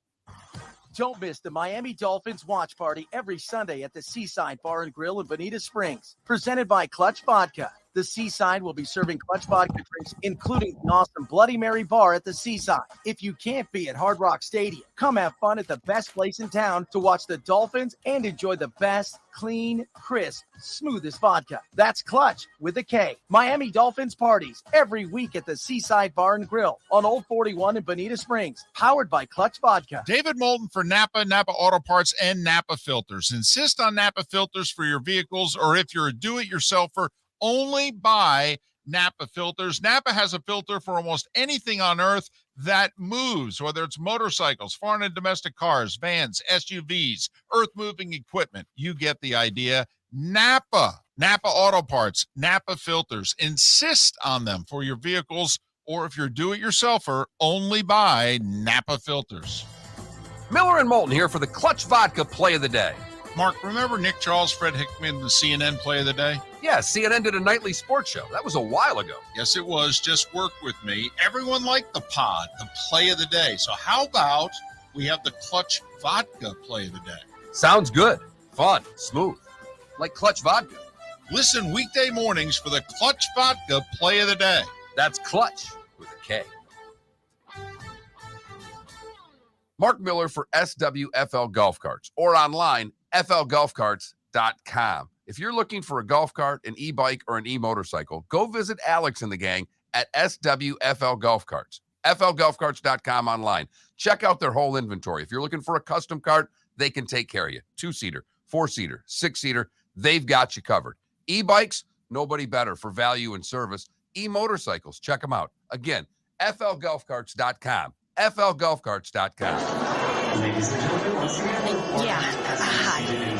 Excuse me. Hey, the line starts back here. Ma'am, if your party's not here, you're gonna have to go around again. If you had the opportunity to avoid all this, wouldn't you? Salt Live is the official transportation provider of the Miller and Moulton Morning Show, making your trip to and from the airport seamless and stress-free. Salt Live is supported with the help of local partners like the Bayfront Inn. Gather your family and friends and enjoy a leisurely day on the water with a pontoon or deck boat. If you prefer to explore the waterways without a motor, the Bayfront has canoes, standboards, and kayaks. At the end of your journey, enjoy lunch or dinner at the Bamboo Tropical Bar and Grill.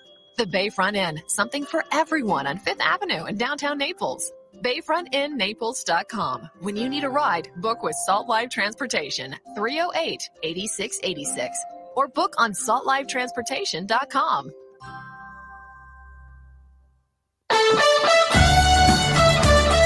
You were listening to Miller and Moulton on the Florida Sports Network.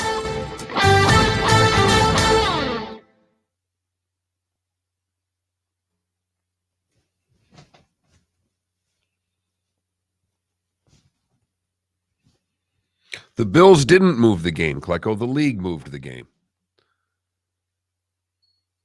They didn't have a choice. Buffalo's already canceled practice today.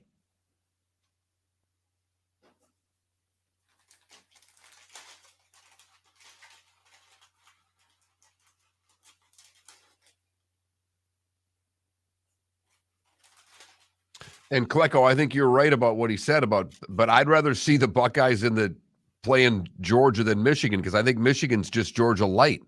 You know, the way Illinois is to Michigan, I think Michigan is to Georgia.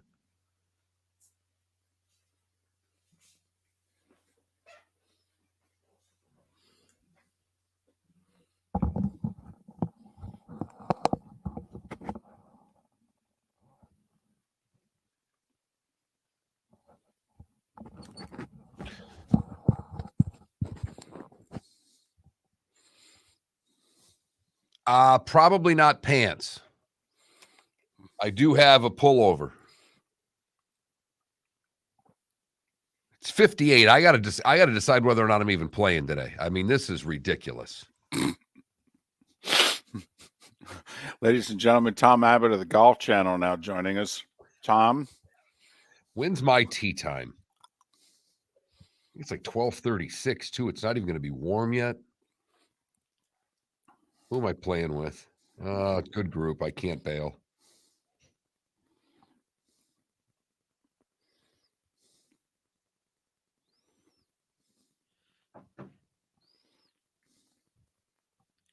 Don't know how they're doing tickets. The problem is, how's the Mafia going to get there? I did see a funny tweet.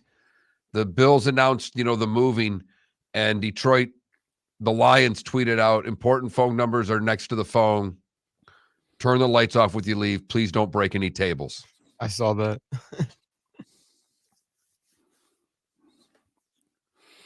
Klecko, I don't think anybody has any tickets.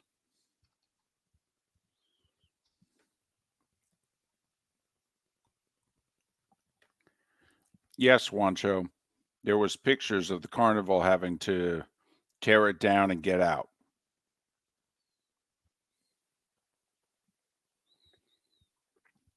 Klecko, I don't know if it'll do more than 30,000.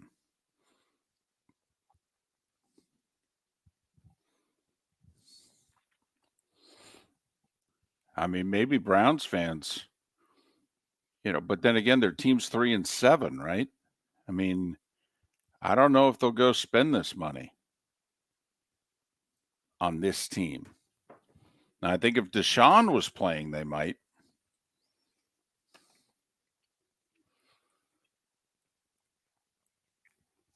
Browns fans are loyal, though.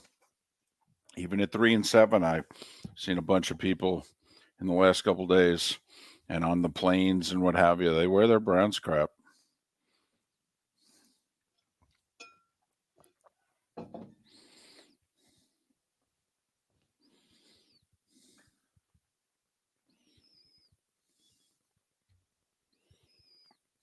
$40 seconds.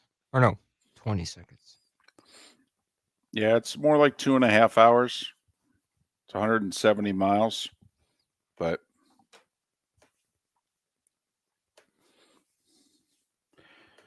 Klecko, you got to pay NFL prices. Are you sure you're in Detroit? You're neutral about this game? You're going to pay NFL prices?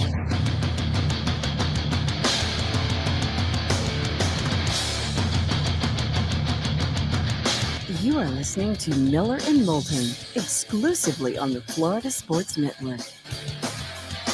And now here's Mark Miller and David Moulton. The bonus hour on this Football Friday. Thanks for being with us. Miller and Moulton, Florida Sports Network, floridasportsnetwork.com. Everything from looking back at Tennessee, effectively ending the Green Bay Packers season. I mean, anybody think they're going to run the table? And with who they already lost to, their 10-7 may not be good enough to get in, to be honest. But otherwise, I mean, Packers are done. Put a fork in them. It ain't even Thanksgiving. How about that, Mark? Better question for the Packers is not whether or not they make the playoffs, is what place do they finish in their division? Oh, my goodness. I'm not joking. Lions already beat them once. Mm-hmm. They can't stop the run. They're going to beat the Bears. I know they own the Bears, but come on. There are no guarantees for this team. It's a bad football team. Say it out loud with me, everybody. The Green Bay Packers are a bad football team. 1-6 in their last 7, bearing no resemblance to the team that each of the last 3 years won 13 games. Remarkable. The Bills game got moved. It got moved by the league just so that the Bills didn't, call up and go, oh, we can't. No, the league said, we can't send Cleveland into a snowstorm. We can't send the officials into a snowstorm. We can't send our networks who are spending all this money into a snowstorm. So that's why we made the decision. When did we make it? We made it early to mid-afternoon Thursday. So I believe so that the Bills could get out of town, but also so that the networks could go, all right, let's go to Detroit. Because Thursday's the day, by the way, at least Thursday's the day for Sunday NFL games that the SAT trucks show up. They may pull into town the night before, but the morning, that's when the crew's there, and that's when they start laying the cables. And so the NFL made the decision early enough. I think they made it by 2:00 yesterday. They made it so that basically whatever work was being done could quickly be wound back up and get out of there. So that's why the decision was made and when it was made. The Bills have already canceled their practice for today, by the way. They were planning on practicing in Buffalo. My guess is they're going to, Well, then they didn't get out of town. No.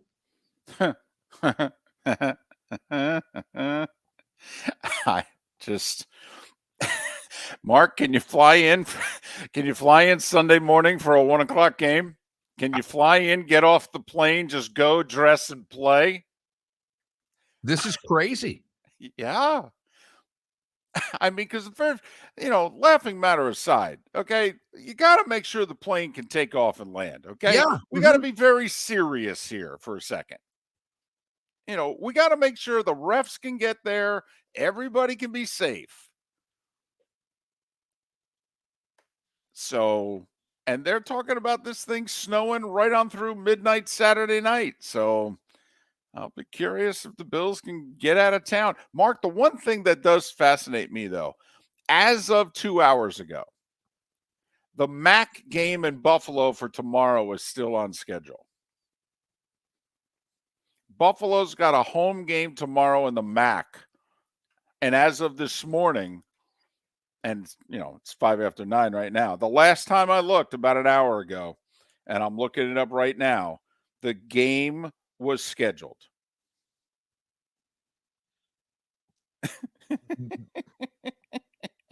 Well, MAC football, David, it just means more. Well, I will say, if you're the MAC, it's still CBS Sports Network, 3:30 tomorrow. Buffalo hosting 1-9 Akron. They're a 14-point favorite. I guess Akron got to town. No way. No way, because they wouldn't leave until today. You're not leaving on Thursday in college. I agree. So they just haven't canceled it yet. Okay. All right. But I do find the NFL did move the Bills-Browns game, and the MAC is like, no way, man, it's Saturday afternoon. We're still on. What's the problem?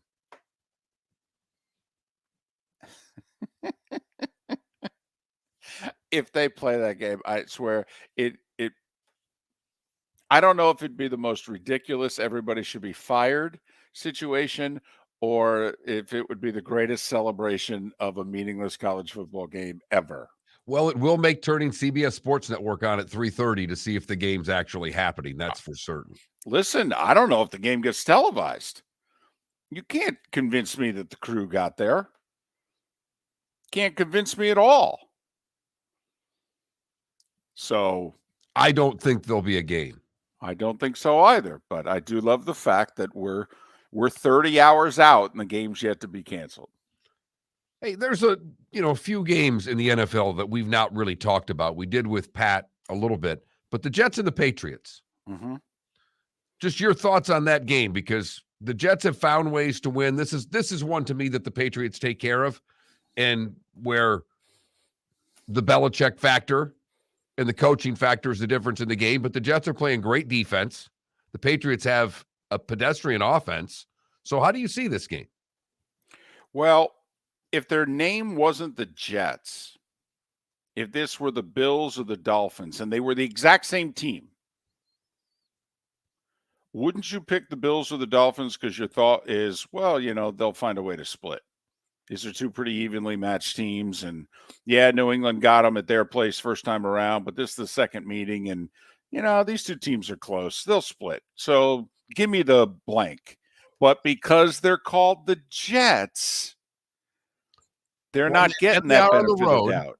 I understand, but comparable teams. I mean, this Patriots team. I mean, does it really matter? It's in Foxborough. Chicago went in there, ran for 247 on them on their field and beat them handily. So I think part of it, Mark, the reason why we're all guilty of saying we think New England's going to win is because they're the Jets, Jets. And we're all waiting for them to be the Jets. Right. And they have won some games this year in which you go, man, how in the world they pull that sucker out? But defensively, they're very good. And New England offensively is not. So you figure, Mark, unless the Jets offense or special teams helps New England out, New England's going to be hard-pressed to get to 20. Hard pressed to get to 20. Mac Jones has thrown 4 touchdown passes this year. 4. 7 interceptions. I mean, we talked about it in the offseason, but we were very concerned for New England because tell me the guy on their roster that the opposing defense goes, oh, my goodness, we got to stop him. Right. Yeah. Mm-hmm. Number 1 receivers are Devontae Parker. I mean, you know where we're going here. So if this is that low scoring, 17-13, 17-16 type thing, I think the Jets have a little bit better chance than most people will give them at first glance. The other thing is Zach Wilson lost the first game. He did. He threw 3 interceptions, and Belichick just toyed with him and drew him into throws that he shouldn't have made. Now, he hasn't necessarily made those throws since. He hasn't made a lot of plays, but he hasn't made a ton of mistakes since that game. And I know the Jets picked up running backs, but since they lost the kid they drafted who was playing really well, I don't think they're as good as they were last time. So I think that's the other side of this. I think the Patriots win. I agree because I am not a believer in Wilson at quarterback at all. But, if you think, and I don't mean you, Mark, but everyone listening, if you think actually the Jets are a borderline good team, well, borderline good teams don't get swept by other borderline good to average teams. I'm just saying. Now, the reason you and I like the Bengals over the Steelers is we think one team's not that good and the other team is borderline a good team. Yes. But when you get 2 evenly matched teams together, it's tough for one to sweep the other. And they are evenly matched, albeit below average to below average to me, even though their records don't say that. I was going to say, you're talking about 2 playoff teams today. I know. Sir, show a little respect, sir. It's really hard. One is 6-3, the other's 5-4, and wins the tiebreaker, sir. Who would you take? Put those 2 teams in the Bengals. Who you taking? Bengals. Okay. They're also fighting with the Bills, too. Yeah, I know that. I mean, you're making the case for me here. The Jets have the same record as the Bills, sir, and they beat the Bills, sir. Yeah. I know. And that's on the Bills, sir. It is. But that's this league so far this year, man. All right. These 2 teams combined 11-7, and nobody really believes in either of them. It's because teams like the Chargers don't let you believe in them. Chargers 2 wide receivers both practiced yesterday, albeit not 100% of the practice. They were considered limited in the practice. But to me, the fact that both are practicing tells me that both are at least going to give it a go and play. Big game for the Chargers at home against the Chiefs. We said it was the season for the Packers last night. I'm not ready to say it's the season for the Chargers, but it's really close.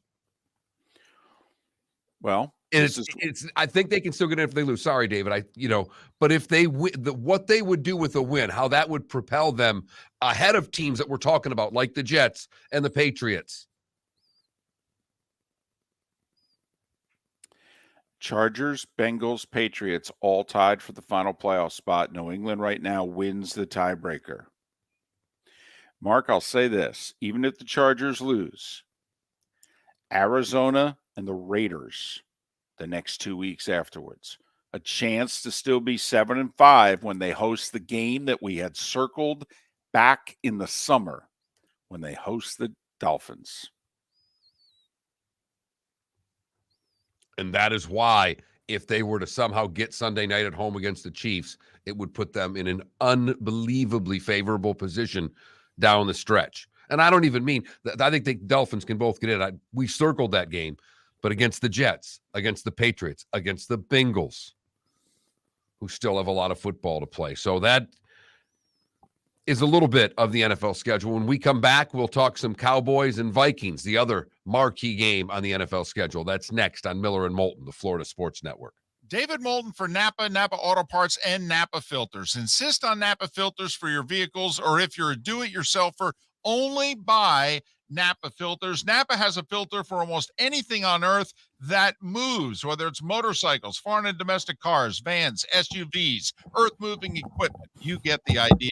Napa Auto Parts, Napa filters. Insist on them for your vehicles, or if you're a do-it-yourselfer, only buy Napa filters. Mark Miller for SWFL Golf Carts, or online, flgolfcarts.com. If you're looking for a golf cart, an e-bike, or an e-motorcycle, go visit Alex and the gang at SWFL Golf Carts. flgolfcarts.com online. Check out their whole inventory. If you're looking for a custom cart, they can take care of you. 2-seater, 4-seater, 6-seater, they've got you covered.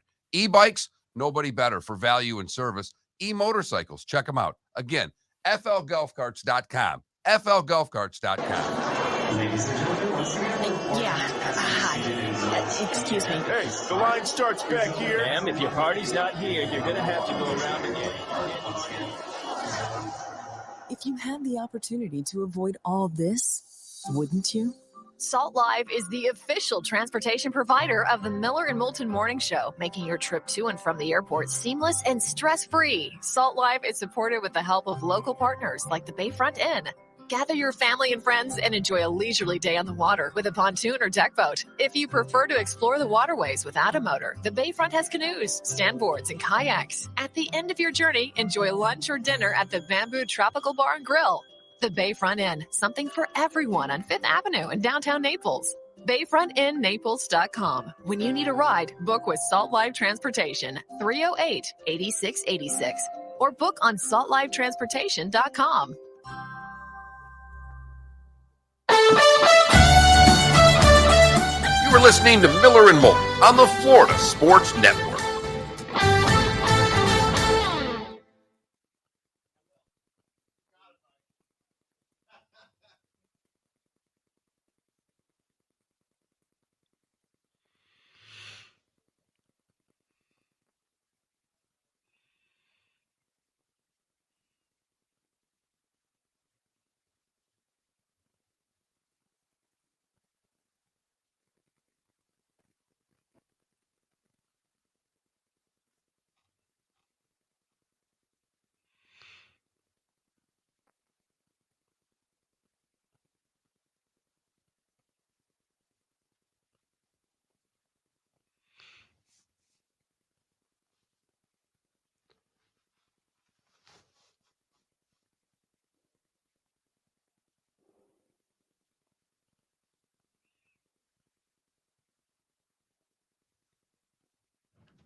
And no, they didn't make any consolations on the air conditioning because of the cold. It's just frigid in here.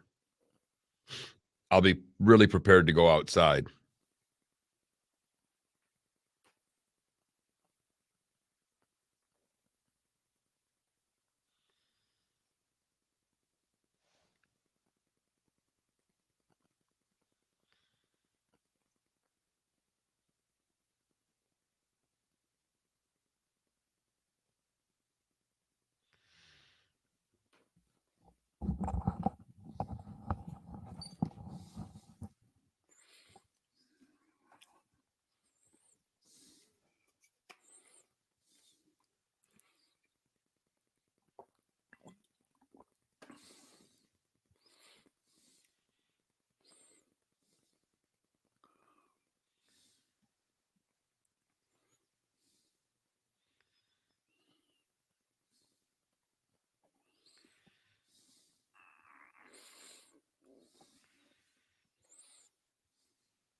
Buffalo game got postponed.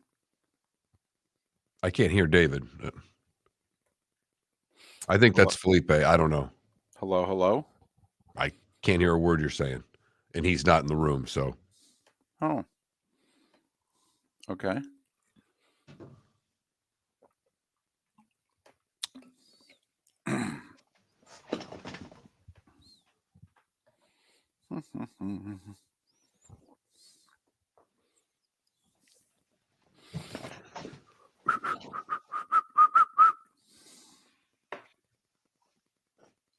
oh, that's interesting. That's great. You can hear him, and I can't. I'll just read lips. Hello, hello, hello, hello.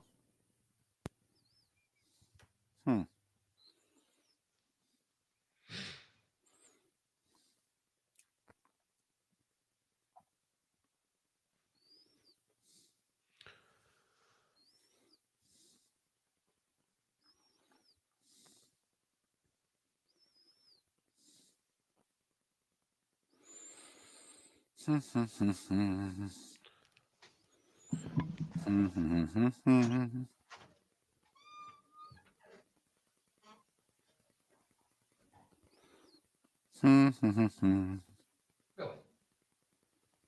I can't hear David right now.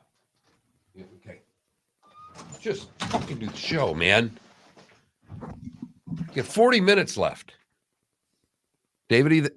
Hello, hello, hello, Yes, I hello. hear you. Sorry. Hello, hello. Yeah, you're here. No. Can you hear me, Mark? Now I got you. There we go. All right.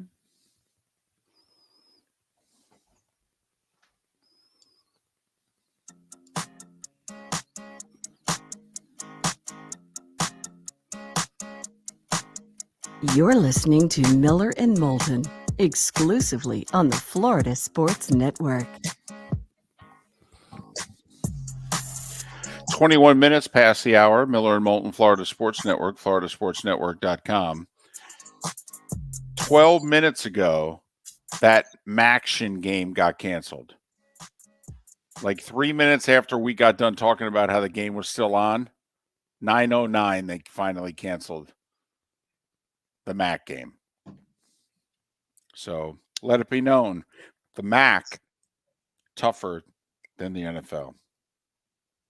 Or more foolish, one or the other. I would go with more foolish. Right. You know what? It was 9 o'clock. No one was in the office yet in the morning for whatever reason. The MAC offices didn't get it done yesterday. They left a couple of messages. They didn't, Mark, you're probably all over it. They played 2 games Tuesday, 3 games Wednesday. Everybody had off yesterday. They were exhausted. All right. All of a sudden, they come in at 9 o'clock this morning. They go, wait a minute. We didn't cancel that game on Saturday? So anyway, they canceled it. One final thing. We were talking Patriots Jets there for a second. New England's beaten the Jets 13 in a row. 2015. Just so you know, Barack Obama was president the last time the Jets beat the Patriots. Not that it was a while ago or anything. Not that anything's happened in the 7 years since. But just saying, 13 in a row. Wow. Mm-hmm.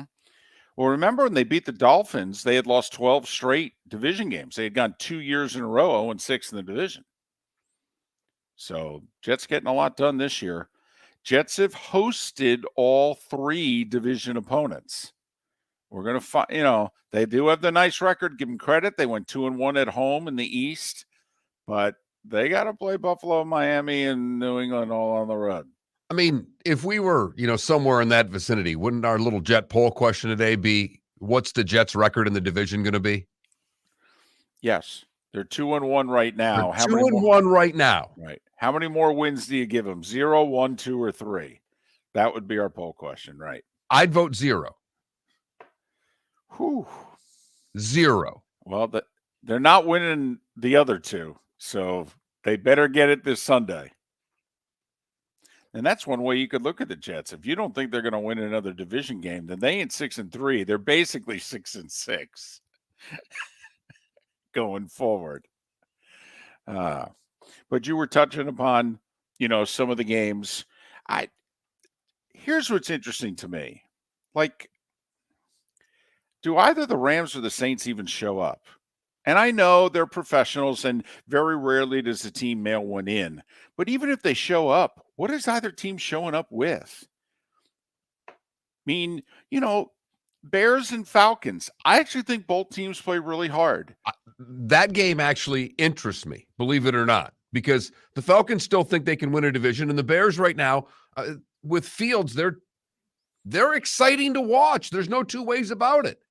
Worst thing of all in the world. games I'm going to put on TV right now, Fields is at the near top of my list of a guy that I want to watch play football. I'm totally with you. Averaged 30 points a game for the last 4 games. They're 1-3 in those 4, but absolutely, I'm with you. Must win for the Falcons. I mean, can't fall too back of the Bucs in the loss column while Tampa because Bay they already is on the beat you. bye. Right. I mean, if you're Atlanta, you have to catch up with Tampa Bay so that the final game of the year in Atlanta is for the South. Because in theory, if you remain a game behind them, then you probably are still behind them in a division record, and Tampa won't need that win. I really wish the Eagles would have won so they were going in undefeated to the Colts as opposed to having lost a game. Because the Fighting Saturdays are up against it now. I saw one stat which I find interesting in this game. This is not a stat. This is just a fact. The Colts played last week the way that most of us thought the Colts were going to play this year. For whatever reason, the Colts have been throwing the ball far more than we all thought they would. I mean, we all looked at the Colts' weaponry and said, well, Matt Ryan's going to hand the ball off to Jonathan Taylor and whoever else, and they're going to play action pass and throw the ball about 22 times a game. And instead, Matt Ryan's been chucking it all over the lot, and they haven't been running it as much. Last week, Jeff Saturday said, whatever we do today, we're going to play the way we need to play. And guess what? They won.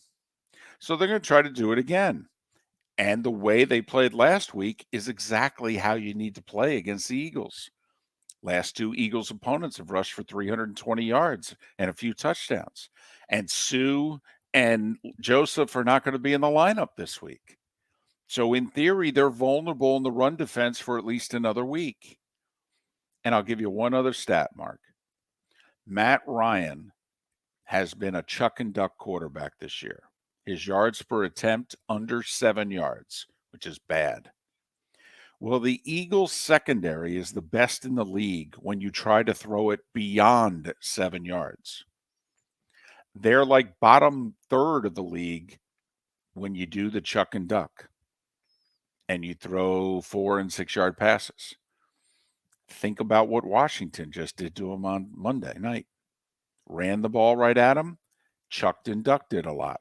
Yeah, which is what I got to believe you can't do 2 weeks in a row against a good NFL team. That's the problem. Okay. Typically when you expose a team, a good team, they can fix the problems a little more quickly than, let's say, the Lions, who just have a problem and everybody knows what it is, and or the Texans, but they're bad teams. So I'm going to give the Eagles a little benefit of the doubt of being a good team and being able to make, just have a little more pride in stopping the run. I have to admit, I'm very disappointed in you. You made the announcement after the Colts hired Jeff Saturday. You wanted the Colts to win all their games the rest of the year. I do. Right. And so here I am building up their chances.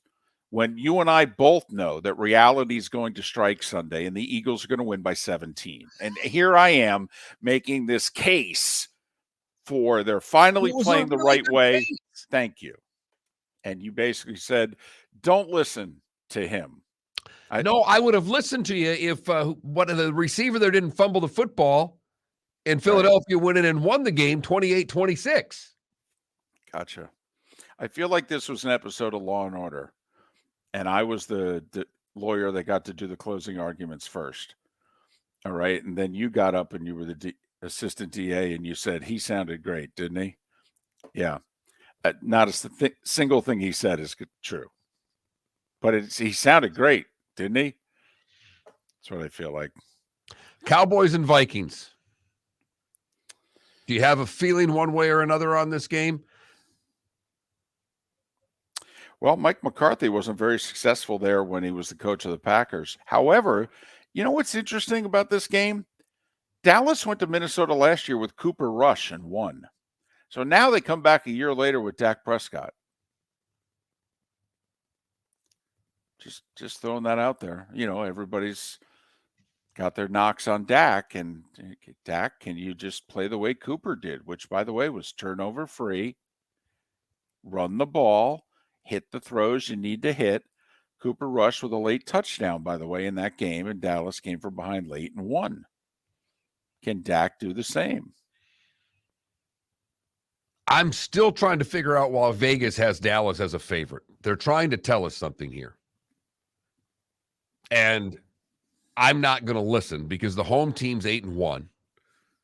Kirk Cousins is playing great football with his new offense. Hawkinson's getting more into the game every week with Jefferson. Mark, I think here's the problem. It's a 4:25 Eastern game, and we've had daylight savings time. So the second half of the game is going to be played in darkness, and we all know what Kirk Cousins' record is once it gets dark. So I like the Vikings in the first half. If I could bet halves of this game, I will bet the Vikings in the first half, and I will bet Dallas in the second half. And since the game ends in darkness, I'll take the Cowboys. You're probably right. But I am just not letting up. Vikings fans, I have more faith in the Vikings than the Vikings fans do. It's so funny. They hate their quarterback, and their quarterback's playing great, and they won't give him an ounce of credit. No. And when he wins this week, he has to be brought up in the MVP conversation. And they'll say he's not even the MVP of our team. How could you do that? Miller and Moulton. There's no doubt. The good, the bad, and the ugly. Today was a day when what's on tap. Still ahead right here on the Florida Sports Network. Mark Miller for SWFL Golf Carts or online, flgolfcarts.com. If you're looking for a golf cart, an e-bike, or an e-motorcycle, go visit Alex and the gang at SWFL Golf Carts. flgolfcarts.com online. Check out their whole inventory. If you're looking for a custom cart, they can take care of you. 2-seater, 4-seater, 6-seater, they've got you covered. E-bikes, nobody better for value and service. E-motorcycles, check them out. Again, flgolfcarts.com. flgolfcarts.com. Ladies and gentlemen, Yeah. Hi. Excuse me. Hey, the line starts back here. ma'am, if your party's not here, you're gonna have to go around again. If you had the opportunity to avoid all this, wouldn't you? Salt Live is the official transportation provider of the Miller and Moulton Morning Show, making your trip to and from the airport seamless and stress-free. Salt Live is supported with the help of local partners like the Bayfront Inn. Gather your family and friends and enjoy a leisurely day on the water with a pontoon or deck boat. If you prefer to explore the waterways without a motor, the Bayfront has canoes, standboards, and kayaks. At the end of your journey, enjoy lunch or dinner at the Bamboo Tropical Bar and Grill. The Bayfront Inn, something for everyone on 5th Avenue in downtown Naples. BayfrontInNaples.com. When you need a ride, book with Salt Live Transportation, 308-8686, or book on saltlivetransportation.com. Don't miss the Miami Dolphins watch party every Sunday at the Seaside Bar and Grill in Bonita Springs, presented by Clutch Vodka. The Seaside will be serving Clutch Vodka drinks, including the awesome Bloody Mary bar at the Seaside. If you can't be at Hard Rock Stadium, come have fun at the best place in town to watch the Dolphins and enjoy the best, clean, crisp, smoothest vodka. That's Clutch with a K. Miami Dolphins parties every week at the Seaside Bar and Grill on Old 41 in Bonita Springs, powered by Clutch Vodka. You are listening to Miller and Moulton on the Florida Sports Network.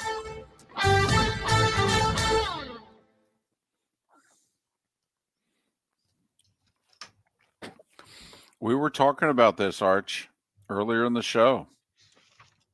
We don't know if the Bills get out tomorrow, but I'll say this.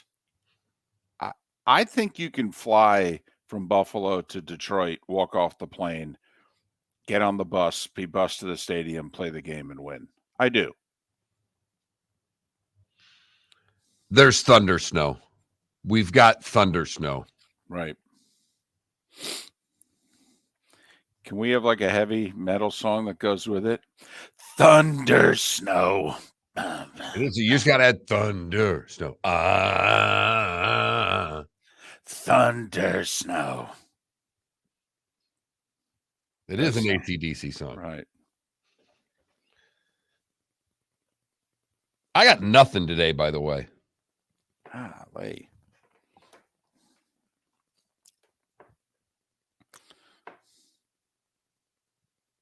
Got some Michael Schmidt for you. Okay. But I don't have a lot. First book ever printed in English was printed today. Susan B. Anthony was arrested. I mean, there's really not much. There's like 8 things.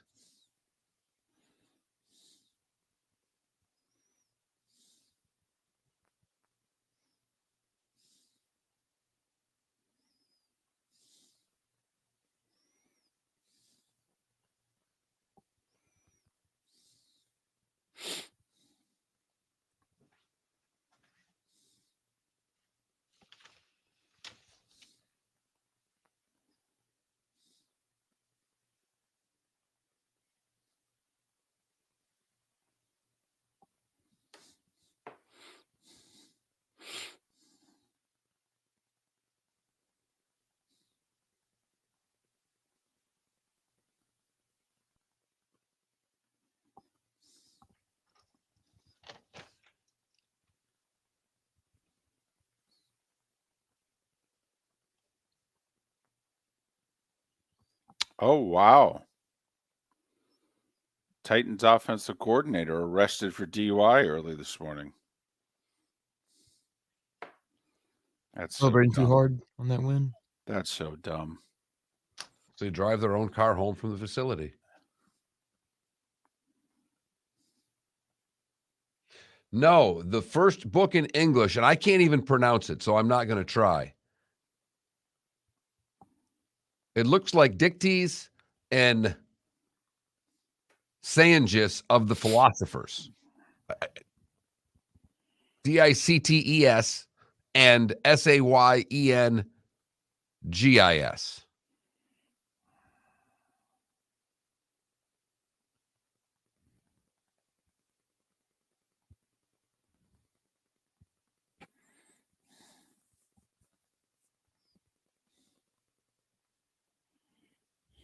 The first English dated printed book in London. Just telling you, that's what I've printed in English. That's what if you're right, Arch, you're right. I'm just telling you where I get mine.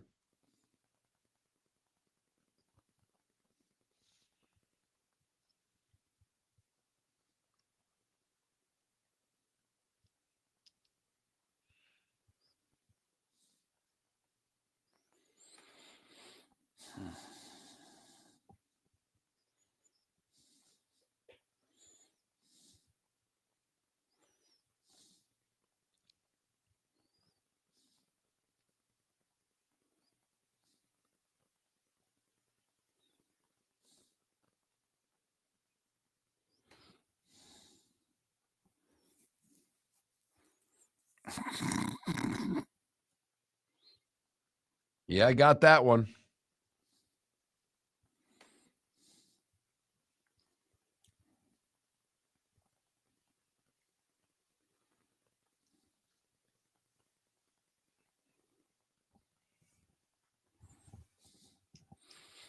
Yep. It made the list, Arch. It made the list. Unfortunately, it does. Here we go, guys.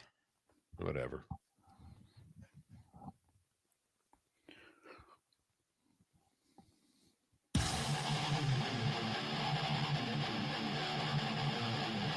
You're listening to Miller and Moulton, exclusively on the Florida Sports Network.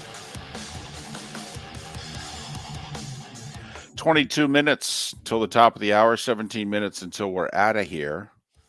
Miller and Moulton, Florida Sports Network, floridasportsnetwork.com. Before we get to today was the day when and all that good stuff, a couple of quick things.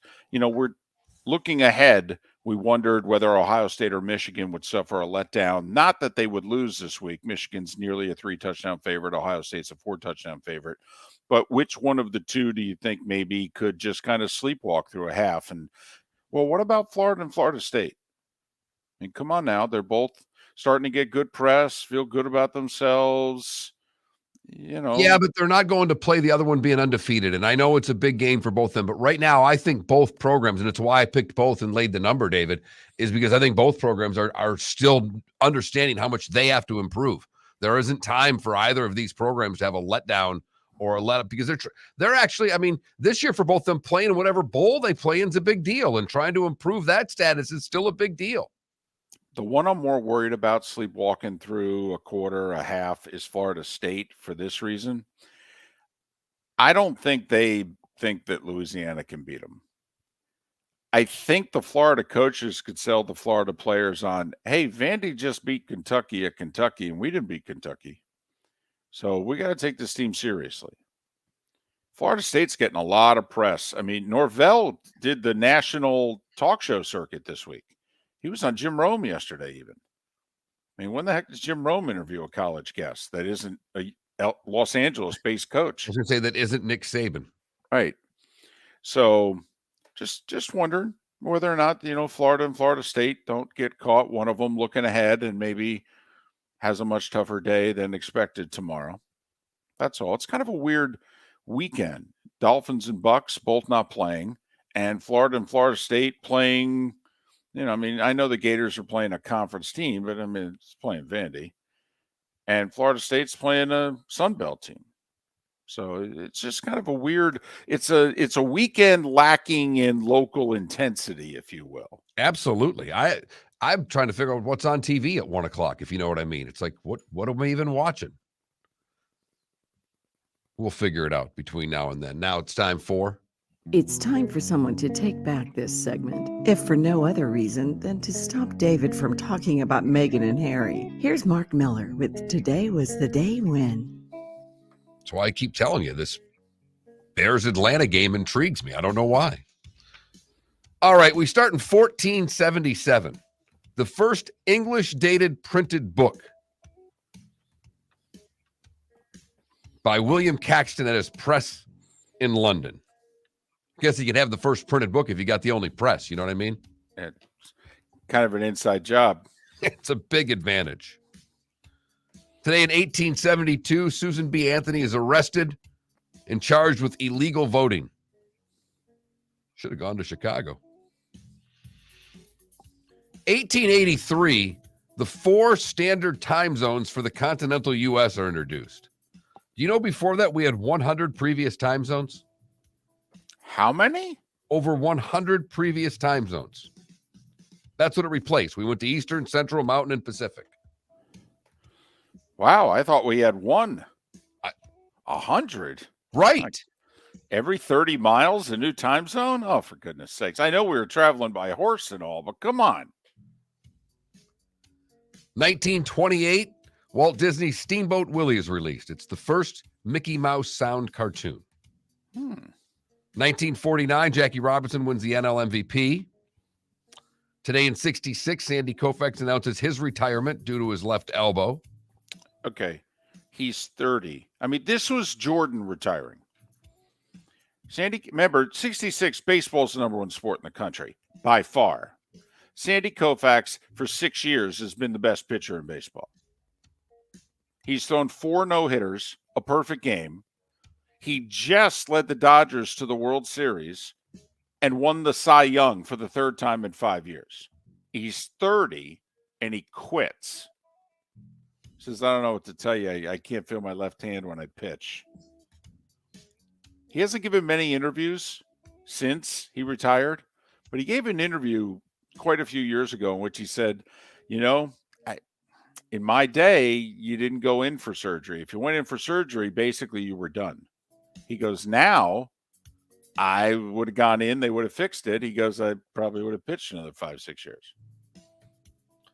Also today in 66, David, us Catholics could start eating meat on Friday. This was the day that the U.S. Roman Catholic bishops ended the rule against partaking of meat on Fridays. Produced the greatest headline in newspaper history because earlier in the week, Bear Bryant had bought into a meatpacking plant. And 3 days later, all right, the Catholics make this decision. And the way that in Birmingham they broke the news, the headline read, Bear wins again. I'd argue it's the greatest headline ever. 1978, the Johnstown murders of the People's Temple by Jim Jones. 1981, Mike Schmidt wins his second consecutive NL MVP. 1982, Duck-Koo Kim dies from injuries sustained during his fight with Ray Mancini. The WBC would shorten title bouts to 12 rounds. It would take the WBA and WBO 6 years to shorten their fights, and the IBF 7 years. That fight was on a Saturday afternoon on CBS. Yes, it was. Gil Clancy was the analyst, and I can see him, but I can't, and I can hear his voice, but his name escapes me right now. I remember watching the fight. Yep. Mancini was a big deal. Yes. The lightweights, in the early 80s took the place of the heavyweights, and Kim was winning that fight most of the way, and Mancini did begin to overpower him late.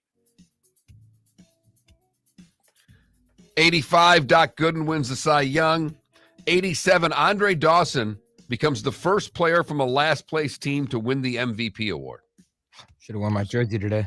It was very controversial at the time. Very. And in 1990, it was the first Solheim Cup. The U.S. would destroy the other side 11.5 to 4.5. Those born today who are no longer with us. George Gallup, big in polls, David. Johnny Mercer, big in Savannah. And Len Bias. Those celebrating birthdays, Linda Evans is 80. Others celebrating birthdays today, Jack Tatum, Warren Moon, Owen Wilson, Raheem Ishmael, David Ortiz, and Denny Hamlin. Hold on a second. Okay, the Rockets' birthdays today? Yeah. Can I take a guess? Sure. 54. 3. Wow. Covered How them old- in high school. How old is Owen Wilson? Owen Wilson is 54. Wow. Wow. I got one thing. Okay. Today, 23 years ago, is the reason. It was really, I could argue it was the beginning and the end of the Texas A&M football rivalry. Remember they used to do the bonfire? I did see that, and I just between Johnstown and that, I'm like, which one do I pick? So it was 23 years ago today that 12 died building the bonfire at Texas A&M. Odd number years it'd be in College Station, even years it'd be in Austin. And they did away with the bonfire, and then about 12 years later, they did away with the rivalry.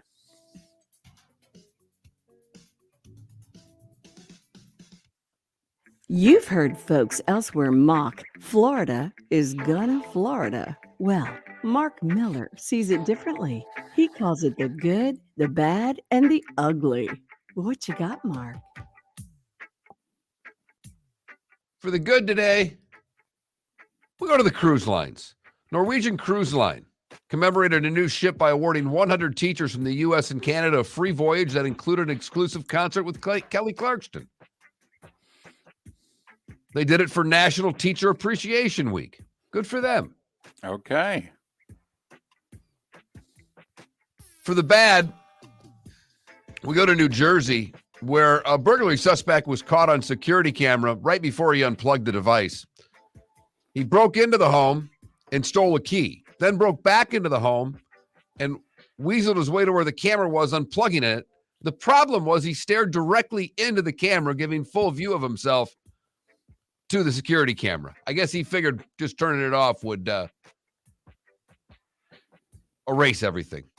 So he will be an easy target for the Cape May police. Finally, the ugly, we go to Miami and Spirit Airlines, an airline that I wouldn't recommend to anyone. Anyone. Makes Allegiant seem like first class on Delta.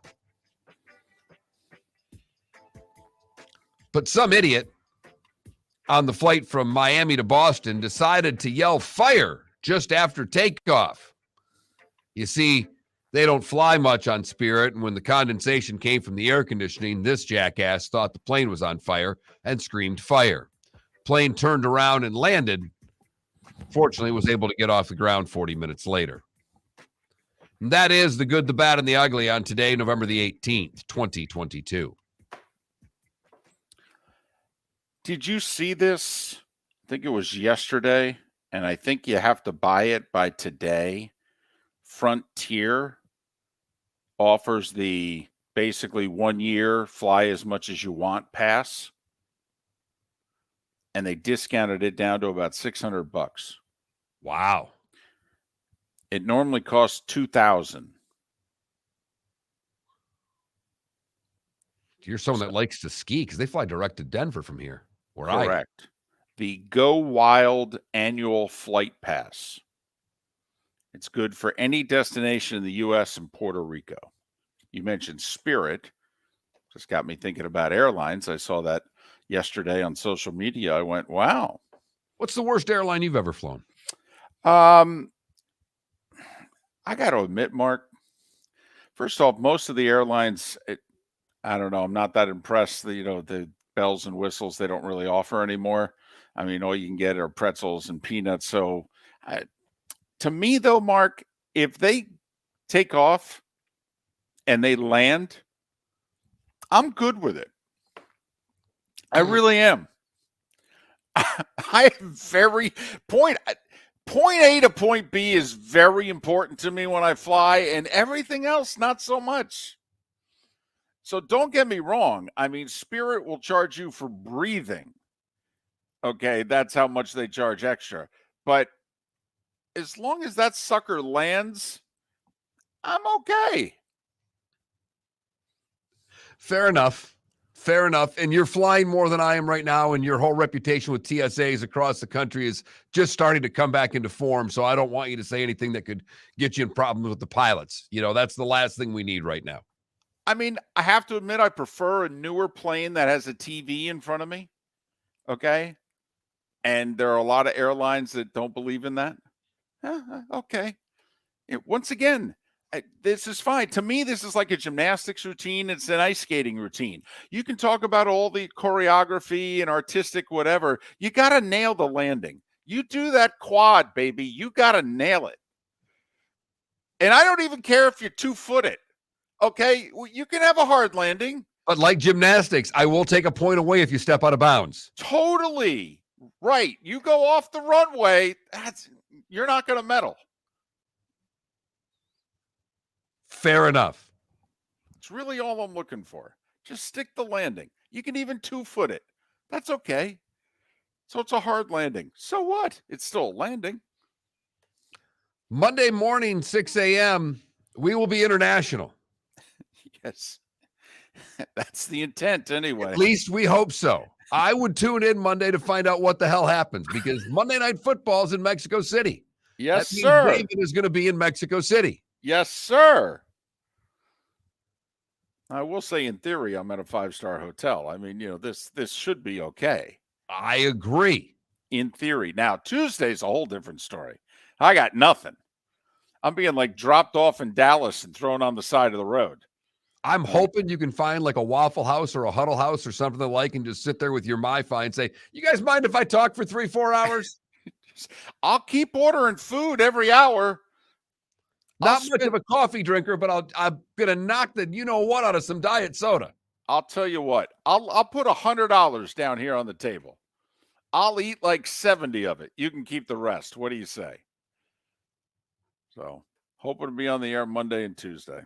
Me too. If not, I just want to let Danielson know you're coming on Monday if Moulton's not. Just answer your phone when I call. Wow. I'll have to let him know that tomorrow in Lexington, Kentucky. You got to just be on standby on Monday. That's all I need. Just like a flight, David. Sometimes standby is good enough. Right. Other times you're sitting at the airport for 12, 14 hours. Yeah, I understand. By the way, a game I am worried about, UCF hosting Navy. 11 a.m. start, by the way. Yeah, and Navy played Notre Dame very tough last week. UCF had the big game last week on the road, maybe caught looking ahead for their big rival, South Florida. Okay, Navy, they're a pain. The good news is they just have to show up to beat their rival. I understand. But I'm more worried about the 11 a.m. start and sleepwalking through the first quarter and all of a sudden finding yourself in a 10-0, 14-0 hole that you have to dig yourself out of. So I'm with you. That's a vulnerable spot for UCF. And UCF, A, has to make sure they secure a spot in that conference championship game, but this is more a national ranking game. They want to make sure they get that New Year's Six bowl.